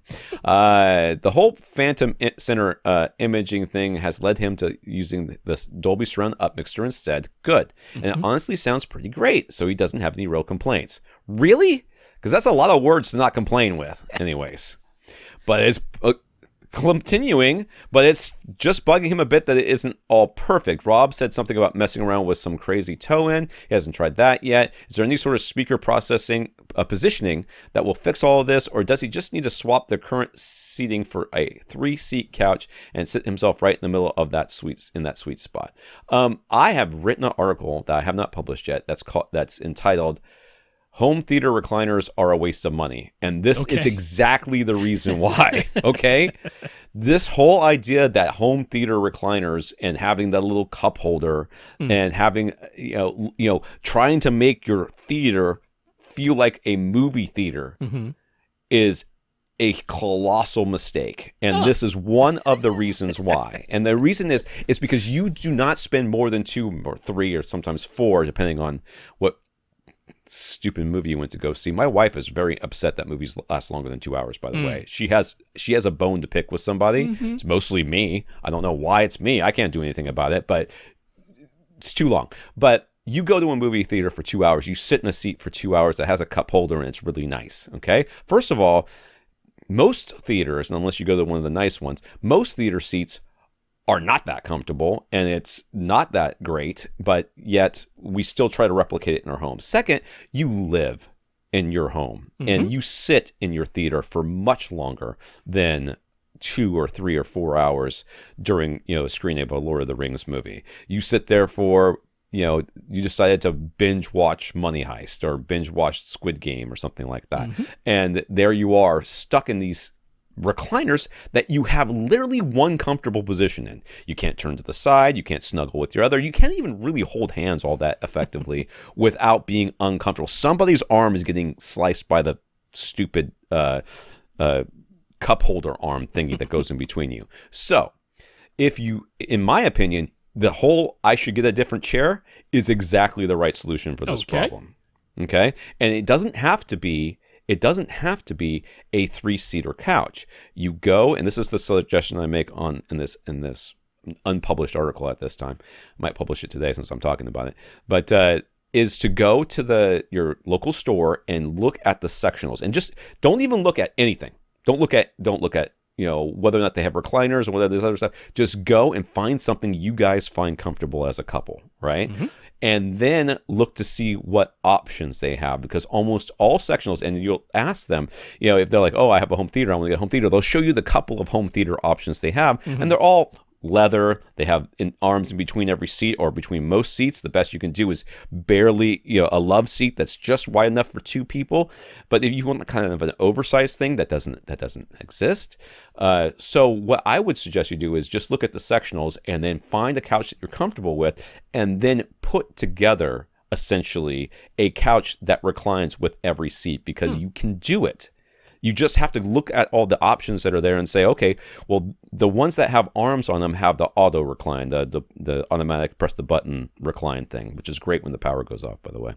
But there's non-armed seats that will have a manual recline, and then you just buy the ones that you want that make a wide enough couch for you. Home theater specific recliners have the armless design as an option too, so you can do what just looks like a regular 3, 4, whatever seat couch, and they're just armless in the middle. The problem with the home theater recliner couches is that the seats almost universally, but not totally, almost universally are intended for one person to sit in with an arm next to them. So even if there's like not an arm between 2 seats, mm-hmm. there's almost always an arm on the other seat. Not always, though. You can do full armless in the middle and have it really. You can, but then the seats all go like this. They all wave, right? Where they have like a butt. They have like a butt indentation. Many of them do, but some have a flat seat cushion. You will have many more options if you just look at the sectionals and find yourself something. So I think that is the solution. So first of all, don't use the direct. Just never press that button again. Take it off of your remote. Don't press direct. Second, surround up mixing is your friend. Yep. Do it that way. It's already working for you. You don't have to do any of the crazy toe-in that Rob was talking about. You can, but I don't think you need to, because you just do the surround up mixing and again, there's an uncle in there somewhere. And third, go couch shopping and get rid of that arm in between you. Let the center speaker actually be a center speaker, and that anchors the middul sounds to the middle.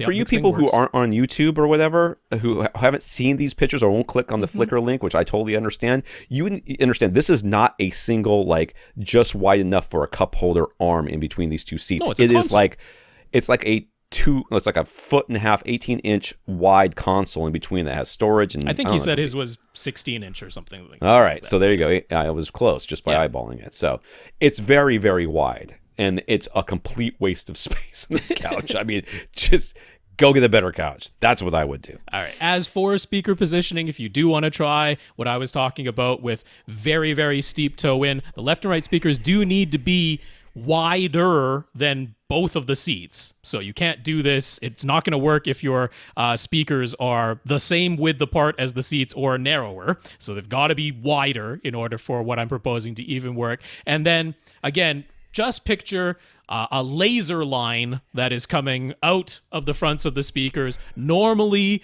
if the speakers are facing straight forward, then, those laser lines are going to be perpendicular to the front plane of the speakers. Are going to be going straight back to the back wall. But normally, we toe in our speakers a little bit, and those laser lines would end up intersecting behind your seats somewhere. That's normal toe in, where, those laser lines are sort of going towards the outside edges of your seats, and then they would intersect somewhere behind you. If you had a middle seat and you were plopped right in the middle and you pointed both speakers straight at you in that middle seat, then those laser lines would be intersecting right where you are, right in the middle. Some people do that with their speakers and have them towed in so that they're facing right at them. I'm talking about towing them in even more than that, so that these laser lines we're talking about would intersect in front of your seats.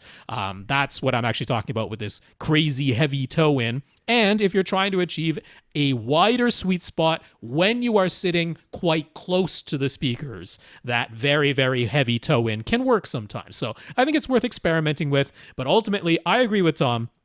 If this is still bugging you and you don't want to create the phantom center image so that it's perfect in the right seat, but really not good in the left seat versus, sort of ho-hum in both seats the way you have it right now. If you don't want to do that, then I would go ahead and get a 3-seat seat so that you can sit in the middle and have your Phantom Center perfect experience that you want.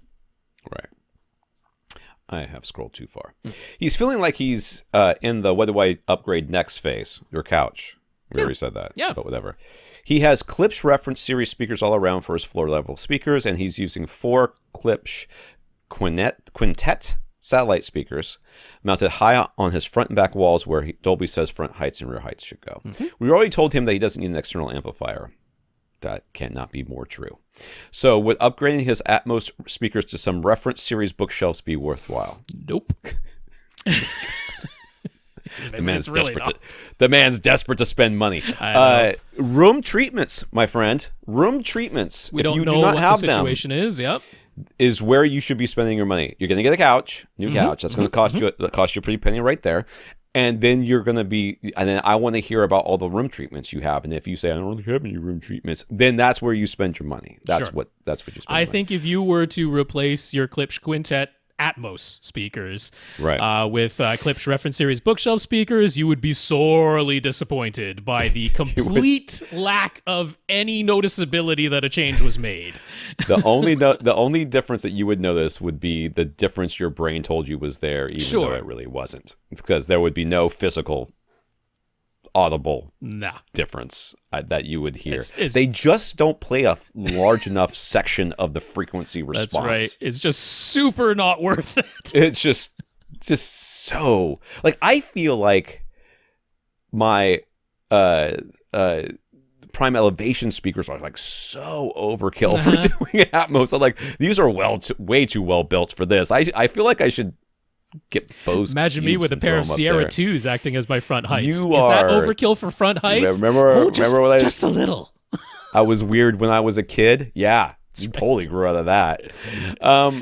He asked, was there some trick we mentioned about running top middle speakers even if your speakers are in the front height and rear height positions? You're not really going to go through that receiver thing again, are you? Because you need 2 more receivers if you want to. Yeah, I wasn't sure what he was referring to because I think he's referring to that. Yeah. I think so. Given the way he worded it, I was a little confused. I mean, the one. I wouldn't call it a trick. He would be able to use direct mode, though, right? If he bought 2 more receivers, you could use direct mode. No, because you're purposely matrixing a center. Oh, you're right. You can't use direct mode. Absolutely not direct mode. No. What we were talking about with this, I already have front heights and rear heights, and then I want to add top middles, but I'm not going to upgrade to a 16-channel processor to do it. Yeah. I'm just going to keep the 11-channel processor I already have, or 11-channel receiver I already have, and I want to create top middles out of my front heights and rear heights. The way you would do that is add 2 more AV receivers, each of them with Dolby Pro logic at the very least, and you would run the pre-outs from the left side, the front height left and the rear height left. You would run those pre-outs into the into the additional receiver. Let's call it additional receiver number 1. You'd run those pre-outs into there, and then it would matrix a center, creating a top middle. And then the right-hand side, the front left, the front height right, and the rear height right, those pre-outs would go into additional receiver number 2, 3 receivers total, and that would matrix a top middle for the right-hand side using Dolby Pro Logic or something like that. That was what we were talking about there. If it was just the labeling, then that's actually like if you have speakers that are physically where top fronts and top rears are in the diagrams, we would label them as front heights and rear heights, not for Atmos, but for DTS-X. The way DTS works is really meant to work with speakers that are labeled as heights. It doesn't really matter where they physically are. It's just so you got a pair of speakers somewhere above and in front of you and a pair of speakers somewhere above and behind you, and you want to label them as front heights and rear heights. Which he's already done. Which you already have. So it's already done. But if it was about the labels, then you're already there. If it was the matrixing of top middles, don't do it. Don't do it. It's absolutely ridiculous. 2 more receivers. Yeah. 2 more receivers. I do have an article over at AV Gadgets about how to label your Atmos speakers. If you don't want to write that down, or you already forgot what Rob said, it'll be in the show notes. Good. Chris wants to get a 77-inch OLED. And at the moment, he could get the LG CX from 2020 for $400 less than the C1 from 2021. Mm-hmm. Are there any compelling reasons to spend the extra $400? I don't know. Compelling being the operative word, the answer would be no. The very easy way to think of this is, imagine you already owned a CX, a C10, and then you were like, should I consider upgrading to a C1? The answer there would be absolutely not. There is no reason big enough in changes from the C10 to the C1 to upgrade from C10 to C1. So if you then flip that around just a little bit in your head and go, well, I have the option of buying either of them and the C10 is $400 cheaper, get the C10. I am happy saying that all day long. I will have a link over to Vincent Tio's comparison that he did for HD TV Test. He actually did a comparison of the C9 versus the C10 versus the C1. So you got all three model years, 2019, 2020, and 2021. And he says exactly the same thing at the end of that video. He's like, whichever one is cheapest out of these three options, get it, because the differences are so negligible between those three model years. Just to go into the nitty-gritty details, there is the very black, blackest black, just above black section there, where the C1 is ever so slightly better than the C10, but it is very small numbers of content that actually do any of that. That it's anything, it's really nothing to worry about. In the motion interpolation section, in the true motion section, the C1 has their newest version that they call cinematic movement versus they used to call it cinema clear in the C10, and that's supposed to be a little bit better at getting rid of inherent film stutter, but not introducing much soap opera effect. But honestly, if you want to be technically correct, it should just be off in both cases. So that's kind of a moot point. The C1 has one additional gaming feature, which is that it has a boost mode for 60 frames per second content that gets an even slightly lower input lag, but it was already like 12 milliseconds on the C10. So that's really not a reason. The one reason you might actually want to choose the C10 more than the C1 is WebOS, because the C10 still used the older version, which was just a nice, simple strip of icons along the bottom, and you could still watch what you were watching and bring up the little strip along the bottom, whereas on the C1, WebOS now takes up your entire screen when you bring up the menu. So that to me, is actually a reason to opt for the C10 in favor of the C1. And that's it. That's all the details. I'm not sure why Tom was hushing me. What was going on? I wasn't hushing. I was shushing the people on YouTube not to tell you that I left. As though I didn't notice. You didn't. Someone told you. Someone said something. You backstabbers. I had no idea what was going on there. Short answer: get the C10, keep the $400, and buy yourself some movies. There you go, or a new seat. Mm-hmm. If you're that other guy. Karl says, thanks so much for our suggestions regarding his experimental Vanta Black theater space that's being constructed above his new detached garage. We suggested that slightly larger dimensions for the room would be preferable, and he totally agrees. In fact, he wants to get a Tesla Cybertruck. I have not even seen a picture of one of these things yet. Oh, you haven't? Oh, dude. I haven't. You are going to laugh your head off when you see the Tesla Cybertruck. I'm sure. Elon Musk. I can't believe you haven't seen that. All right, I'll Google it later. Oh, man. And that would require the garage itself to be bigger than the first drawing, so there's a balancing act due to city rules about size limitations and zoning and all that, but he's sure the theater room will end up being a bit larger than the 16.5 by 9.5 dimension that were given last time. He would also prefer a 135-inch screen and to sit 10 feet away for a 1-to-1 ratio of screen width to viewing distance. So about 53-degree field of view for those of you that are keeping score at home. Mm-hmm. That's big, by the way. Oh, yeah. So if the screen itself, not including the frame, is 10 feet wide, then the room can't be 9.5. So, I mean, it can. That would work. This would actually be this would actually be a time when you would use the wraparound thing. Getting that to project IMAX properly. has. I don't know how you're going to project on the dang thing, but I'm sure you'll figure it out. It's Vanta Black. Vanta Black. Mm-hmm. So with that somewhat sorted, I don't really think anything's sorted at this point. Well, just knowing that the dimensions are going to get bigger than 16.5 by 19.5 or 9. So there's some more pondering to be done. First of all, the screen size plans. Anything further that needs to be considered on that front? Well, yeah, okay. So just because the bottom of the screen is 10 feet wide does not mean that you can have on a 10-foot wide wall. It still has to have the little border around a little it. bit of a border, yeah. You're gonna want the room to be at least 10.5 feet wide. I would think, yes. Even with a thin frame, and you would need to go with a thin frame because a lot of frames are 3.5 inches wide. That's sort of standard.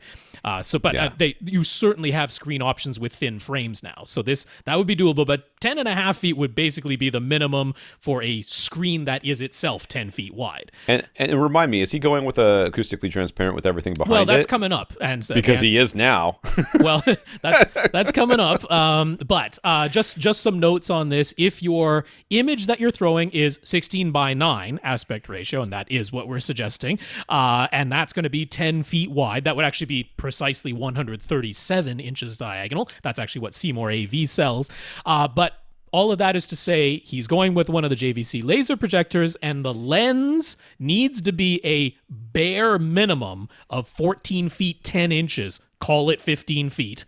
The lens needs to be 15 feet from a 137-inch. You're about to run into some problems here, Haas. Screen. Well, this is why both dimensions are going to need to get bigger. Right. Because the NZ7 and the NZ8 laser projectors, they're both 20 inches deep. The body of the projector is 20 inches. That does not include the HDMI connector on the back and the power cord. No, it does not. And the manual says they want you to have 8 inches of open air behind the projectors. So this is 28 inches behind the lens of the projector. So you put that all together, and the room needs to be 17.5 feet long. So honestly, we've increased both dimensions by 1 foot minimum, right? We're saying make the room at least 17.5 feet long and at least 10.5 feet wide. And now this setup can just fit. That's with the screen on the front wall, though. That's with the screen flush on the front wall. Yes. That's not going to work. Where's he going to put his speakers? Well, that's the next question. Oh, okay. He wasn't aware of the monoprice monolith THX in-wall speakers until we mentioned them. Karl and his wife both agree that in-walls are going to make the most sense in this room, so they both approve of going with those speakers.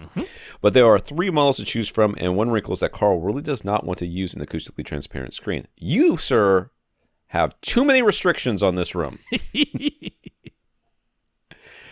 would much prefer that all 3 front speakers go just below the 135-inch screen. So which specific monolith in-walls models should go where? You should get an acoustically transparent screen, and you should put them at ear height, because you are going to spend all this money, and then you're going to put those things on the floor? You're going to put them on the floor, because that's where they're going to be. On the floor, but getting close. If you had stuck with the 120-inch size, it's iffy. It's okay to put all your speakers below 120-inch screen size, in my opinion. That's sort of right there at the borderline. 135, it starts being pretty iffy that you're going to put speakers below the screen, in my opinion. They're getting very close to the floor. Now, the thing is, I know that Karl has only ever considered Stuart film screen. That's all he ever considers for the screen. Now, Stuart does have a woven fabric now. They never used to, but they do have one woven or they might have more, but I'm aware of at least one woven fabric option from Stuart film screen now. But he's concerned about the weave because he's sitting so close, right? So the width of the screen is the same as his distance from eyes to screen. Get the Seymour AV one. Seymour AV, man. The ultra fine. The ultra fine, that's what I would go with. Every day, all day. And I mean, so get yourself some samples. Seymour sends out samples. I think you'll really like them. Just put it on the wall and sit 10 feet away from right. it. And then tell me you can see the weave or not. If you can't see the weave, shine a flashlight on it. Get an LED flashlight that's nice and bright in a dark room, and shine a flashlight on this thing that's tacked up on your wall someplace. Right. And tell me you can see the weave. If you can't see the weave, then it doesn't exist. That's all that matters. If ever there were a setup where this is wall-to-wall screen, getting tall enough that putting speakers around the screen, above or below, is getting a bit iffy, if ever there were an application, this is it. So hopefully we can convince you to at least just consider what Seymour AV is offering, because this is right where you're in their wheelhouse. Now, as for the monoprice monolith THX certified speakers themselves, there are 3 models in the lineup. There is the THX 365 IW for in-wall, which is the vertical design. There is a tweeter above a mid-range driver with 2 woofers above and below that tweeter and mid-range stack. If we look at the dimensions, it is 22.9 inches, 23 inches tall, and 11.1 inches wide, so easily fits within the bay of any standard 16-inch on center wall. Plenty of space width-wise. They are 3.8 inches deep. Now, that's a little bit deeper than a standard 2x4 wall. Standard 2x4 wall is 3.5 inches deep, and that 3.8 inches, you need to be just a little bit deeper than that. Maybe that's as simple as 2 layers of drywall on one side just to bring the front baffle forward just enough to sneak it in there, but it's a little bit to be aware of. Now, these are the ones I would use behind an acoustically transparent screen. 3 of these vertically positioned with that tweeter right at ear height behind an acoustically transparent screen. I would use these THX 365 IWs all day long. But they do have a more square-shaped version. They call that the THX LCR 3-way design. You still have the tweeter and mid-range stack, but now it is beside the 2 woofers that have been stacked above and below each other. So it's almost like a nested array where the tweeter and the mid-range driver. He wanted THX certification. He wants THX certification. I forgot it. I was wondering why we were so dead set on. Yeah. Well, I just think these are great in-wall speakers anyway. Now, these ones have dimensions 16.6 inches tall by 14.6 inches wide. Now, 14.5 inches wide. Well, no, 14.6 is fine. If it was 15.5, that's where you got to start worrying about 16-inch on-center studs. But 14.6 inches wide is perfectly fine. These are going to fit within your studs just fine. They are also 3.8 inches deep. So if we cannot convince you to even consider Seymour AV's ultrafine acoustically transparent fabric, these would be the ones to put below a screen because they simply aren't as tall, right? They're a little bit closer to a square shape. Same performance, but they're a little bit closer to a square shape, so at least they're not quite as tall, and if they had to go above or below a screen, the THX LCR is what I would choose. Now, the last model in the lineup is the THX 265 IW, and these are a 2-way design. These forego the dedicated mid-range driver and just have a tweeter that is a nested array between the 2 6.5-inch woofers. Now, these ones, interestingly, they have the 15.6-inch width if you put them wider than tall, which is like, that's like, why 0.6? Why not 15.5? There no way to make them 15.5 inches wide so that they fit perfectly between 16-inch on-center studs. But just to be aware of that. But then the other dimension is 10.7 inches. So if you stand them up vertically, they're going to fit in just fine. So he's like, exactly which ones where. So we've talked about the front 3. That's easy decision. Either of the 3-way designs, if you're going with the acoustically transparent, I'd go for the tall vertical one and put them in there. It'll look really nice. Do you want your surrounds and surround backs? And he's talked about front wides. There isn't really much physical reason why you couldn't have the 3-way design in every single position if you wanted to, as long as you've got the budget for it.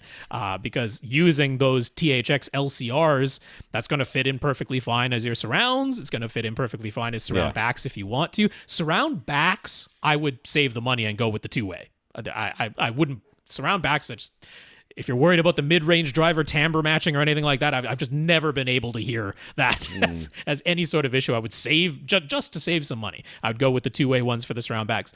For the wides, I have to caution you. I am probably stricter in my take on front wides in that I don't think they should go anywhere besides plus and minus 60 degrees. As far as the azimuth goes, I think they have to go right at 60 degrees to the left and the right. Because I've tried. I've experimented in my room. I've done it in my dedicated little den theater, and I've done it in my more open living room setting, and I've experimented with it. I'm like, it just doesn't work unless they're bang on at 60 degrees, in my experience. But they do need to be like angled in somewhat. So how are you going to do that within walls? Like you'd kind of have to construct it. Right? Yeah. Because you don't want your wides firing straight across the room at each other or firing straight forward. That doesn't work with wides. They need to be angled somewhat when they're at that 60-degree position. Yeah, they need some toe in. Kind of be pointed at you, aren't they? So I would consider for those just for the wides, if you end up doing them, maybe those end up being regular bookshelf speakers. The THX bookshelf speakers that Monoprice sells in the monolith lineup timbre match these. They have the exact same drivers. So for the wide specifically, maybe you just get the bookshelf speakers specifically for the wide so that you can angle, or just be prepared. You're going to have to build some kind of columns to hold the front wides if you do it this way. I did want to mention for the overhead speakers, you could definitely use the two ways as your overheads, but this being the above a detached garage, your attic space is above this theater, you have to have back enclosures. That's code. You have to have back enclosures. Now, that's fine. You can make back enclosures for the two-way speakers, but why even spend that much? For your Atmos speakers, Sonance that you can get over at Best Buy, the Mag 6s, they go on sale all the time. As we're recording this, they're on sale for $150 a pair, which I think is a very reasonable price. And then you can get the back cans for those Sonance Mag 6s for $60 a pair. So, just over $200 a pair for the in-wall, for the in-ceilings, the Sonance Mag 6s. That's where I would point you, because the timbre match on those is going to be pretty darn good. So save some money and get ones that have dedicated back cans and the circular design you would expect for in-ceiling speakers. Okay. Scrolling.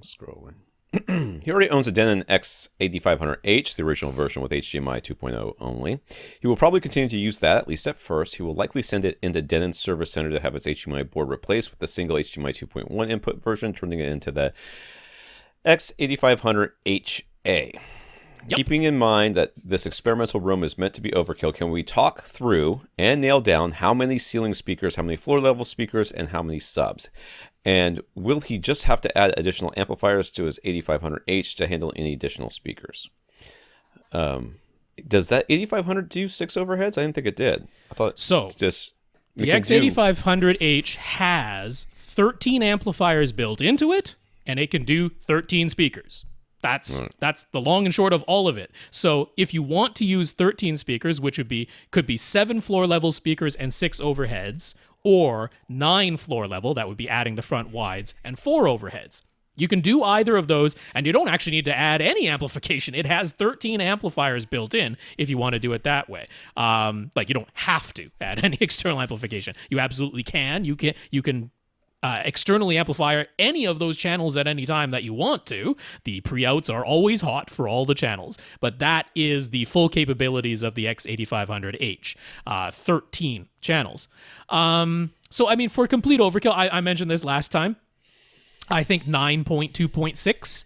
I think going with Monoprice's HTP1 processor, wait for them to finally get the HDMI 2.1 upgrade in there, which is planned and in the works, but you haven't even constructed this room yet, and that's what I would go for. I don't think you need more than 2 subwoofers in this room because it's a perfect rectangle that you're constructing. Right. Perfect rectangle, you're constructing 2 subwoofers is going to be absolutely fine, and I would go for 9.2.6, and I think Tom would probably go for 7.2.6 and nix the front wides.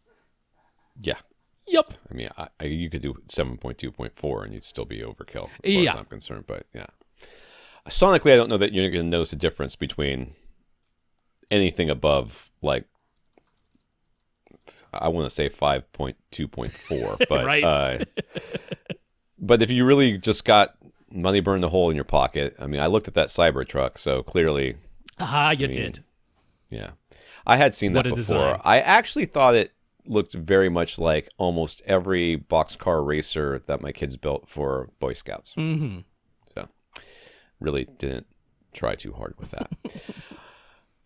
But yeah, go ahead, do whatever you want. I just don't think that's really necessary.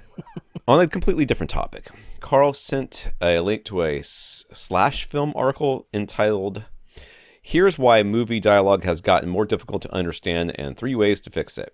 I hope one of them is put absorption behind your head. It's a very thorough article with contributions from several industry professionals, and it covers a multitude of facets, including purposeful choice on the part of some filmmakers, Nolan. And they specifically mention him, yes. Yeah. Acting and dialogue delivery, changes in technology, the mixing and mastering process, including the issue of overfamiliarity, mastering for home versus cinemas, and specifically mastering for streaming with lossy compression. They also touch upon the home environment and how people are actually watching content, but the biggest issue, and essentially where all three of the fixes are focused, is simply the level of respect or disrespect that audio in general is giving on set by studio execs and behind the scenes. Like, we can fix that. Indeed. like any of us can do anything about this. This article wasn't aimed just at consumers. It was aimed to educate consumers, but to try and change things within the industry itself. That's where they were targeting this. So there's a quote from Mark Mangini, I'm going to go with. Mangini? Yeah. An Academy Award-winning sound designer, in which he describes how it took him working on 4 films with a particular director before he worked up enough courage to tell him that dialogue intelligibility on all of his movies has been a problem, and that the solution was to call a meeting with all of the department heads and inform them they actually need to listen to the sound people on set so that they can get clean recordings. That resulted in changes to lighting and where generators got placed and other aspects that always got priority before, but they finally got good dialogue clarity, so it was worth it. Way to finally step up, I guess. Mm-hmm. Karl doesn't have a specific question about all this, but it's a very interesting topic for discussion, so let's have at it. Can we all remember back to the heady days of the 90s when the first Batman movie came out thereabouts, and Michael Keaton, and I spent the entire movie wondering what the hell was going on in each one of those fight scenes because I couldn't see anything. Okay.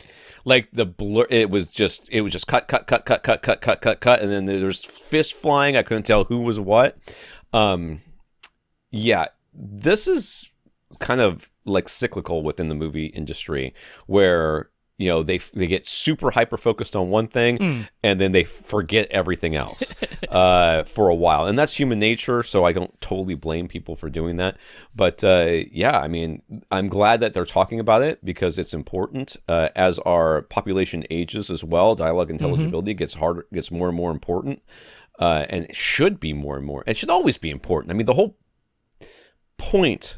You're telling a story, and how can you tell a story without knowing what people are saying? Right. I mean, if you really want to experience a movie that way, watch it with a different language on, and then try to understand what's going on, or just mute the whole thing and try to understand what's going on. It's impossible. I mean, not totally. You can kind of get the gist, but you know, it's kind of important to know what people are saying. So yes, as a medium, as a storytelling medium, dialogue intelligibility is important.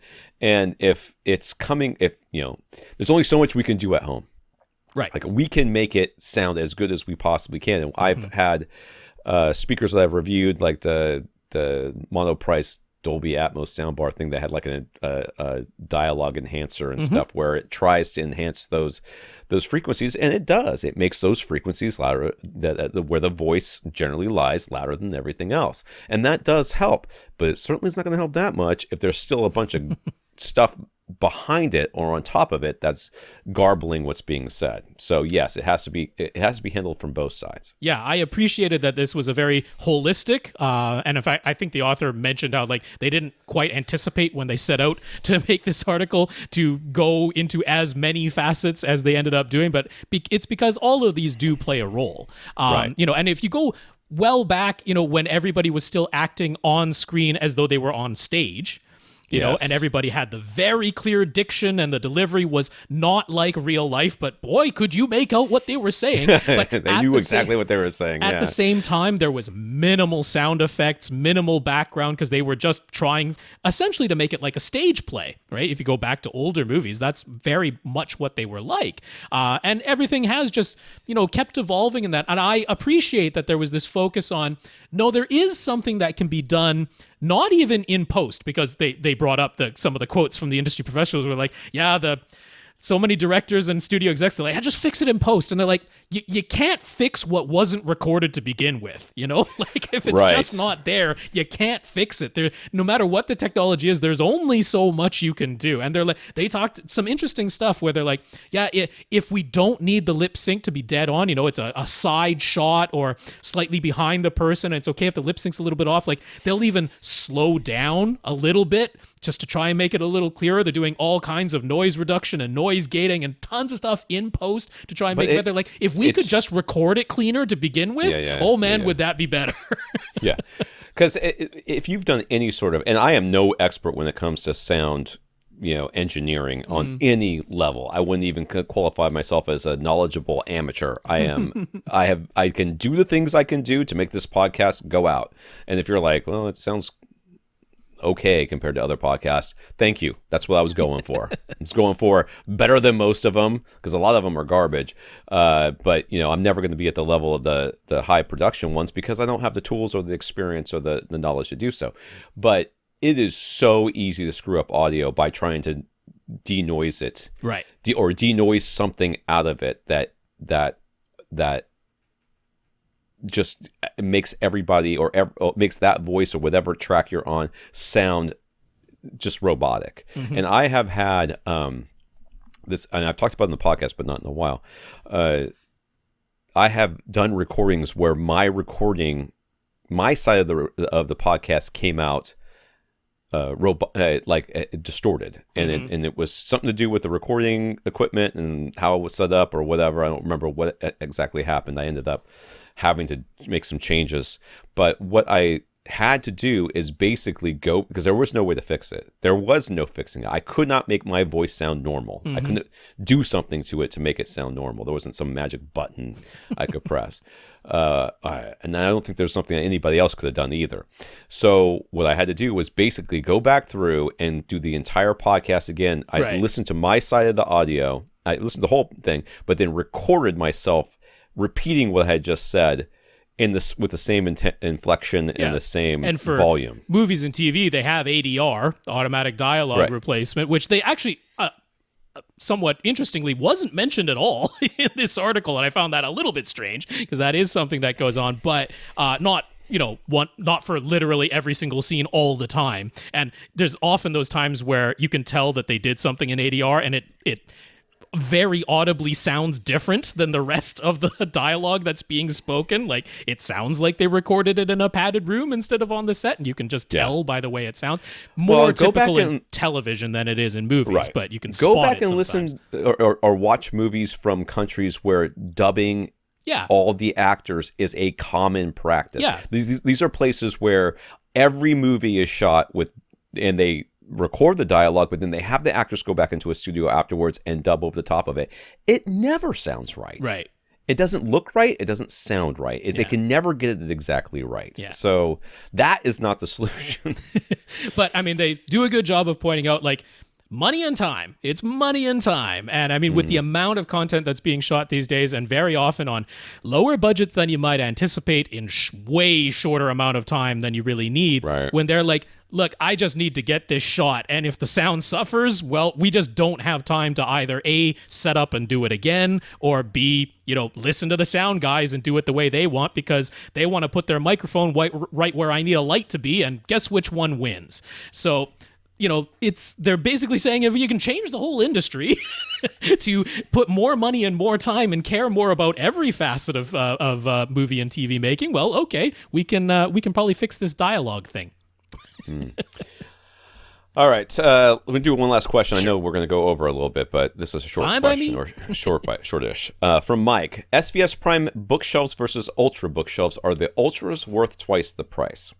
This question gets asked in many different ways across many different hobbies and products and everything else. Is something worth twice as much as something else? commonly, the answer is it depends on how much money you have. Sure. Okay.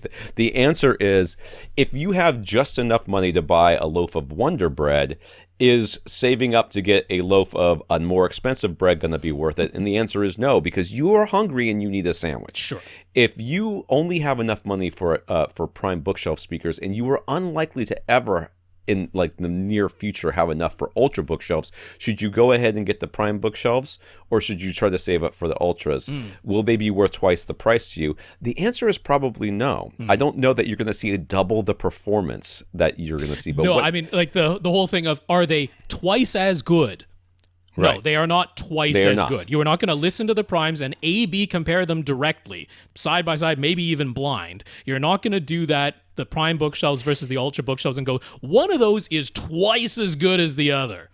Like, I don't even know what twice as good sounds like, to be honest with you. Right. I don't know what twice as good sounds like. But I do know what both the primes and the Ultras sound like, and they do not sound twice as different from each other. That's definitely not that kind of difference. So the answer is, if you have the money for the Ultras, and you were trying to decide whether or not you want the Ultras versus the Prime, there's more than just how they sound. There's other aspects. How loud can they get? What kind of room are you going to be in? The aesthetics.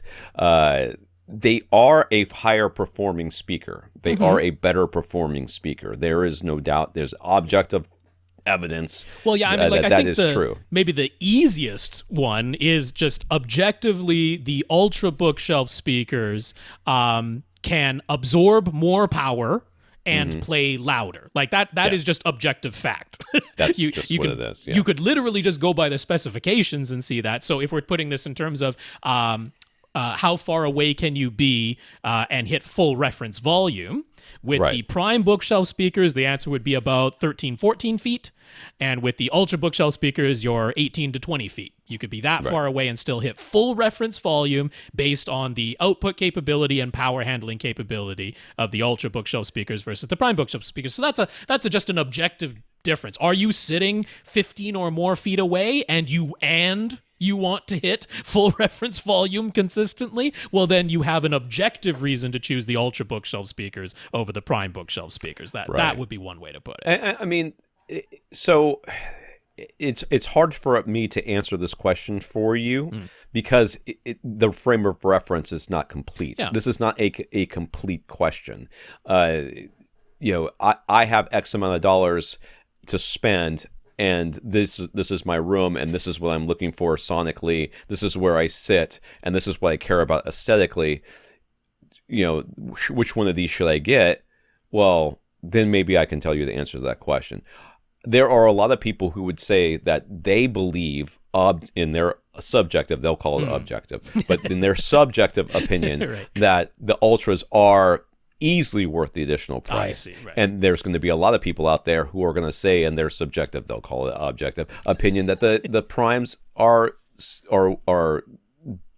there's no reason to ever get the Ultras, as far as they're concerned. And they're both right. Both of them are right. From a certain point of view. From their point of view and for their needs, they are not going to experience the improvement of sound or the improvement of performance in their environment. And therefore, for them, the Primes will always be just as good as the Ultras, and therefore the Ultras are not worth twice the price, whereas somebody else is going to say, those Primes would never, they're just not good enough for me. They're not good enough for my room. They're not good enough for everything. And the Ultras are so much better. They're not just worth twice the price. They're worth 3 times the price for me. I would struggle to justify that particular take. But one other very you can't debate it difference between the two of them is the physical size.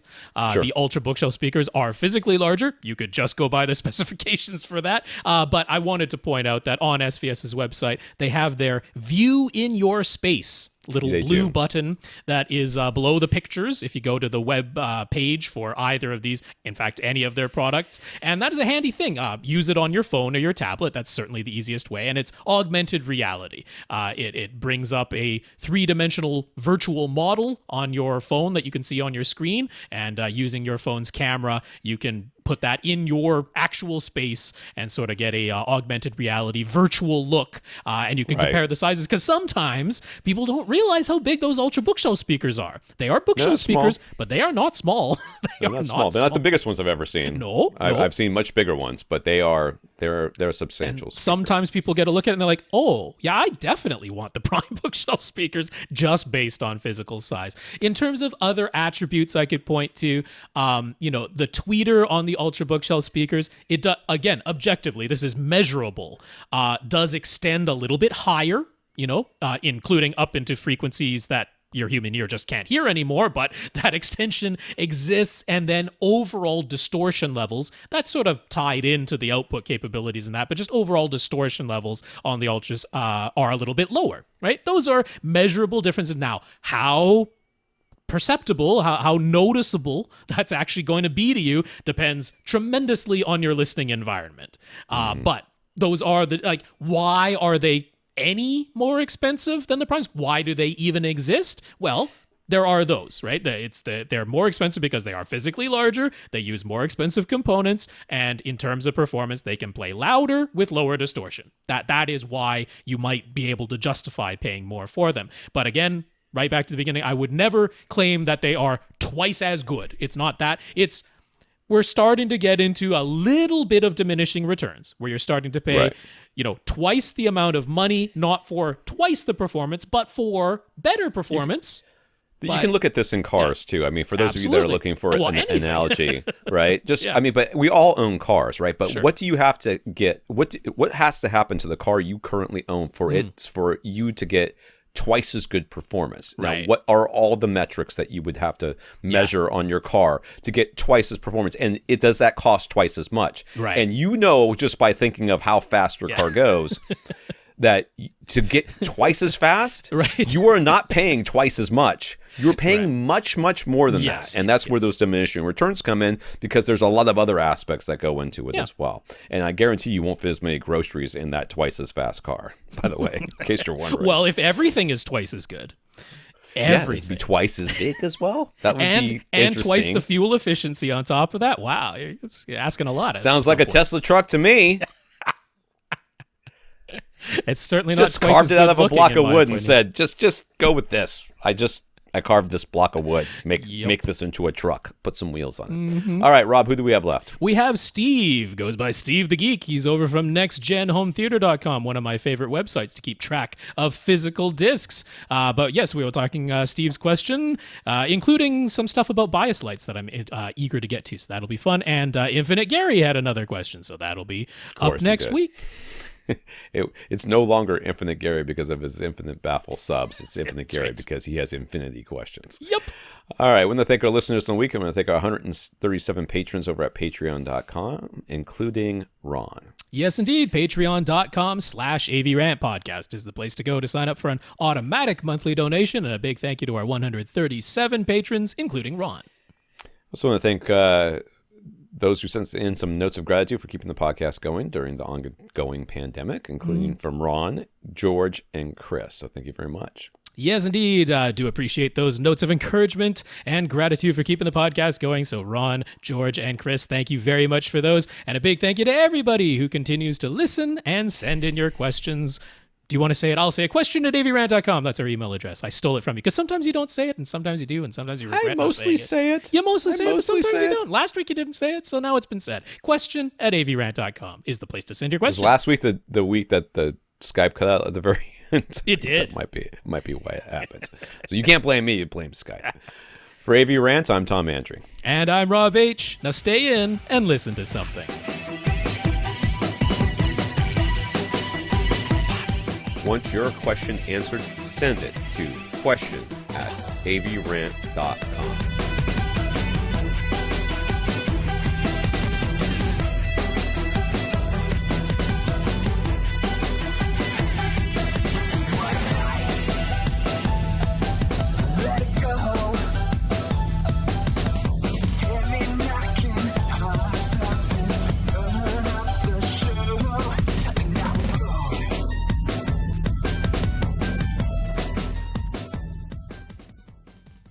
This is AVRant. Now go out and listen to something.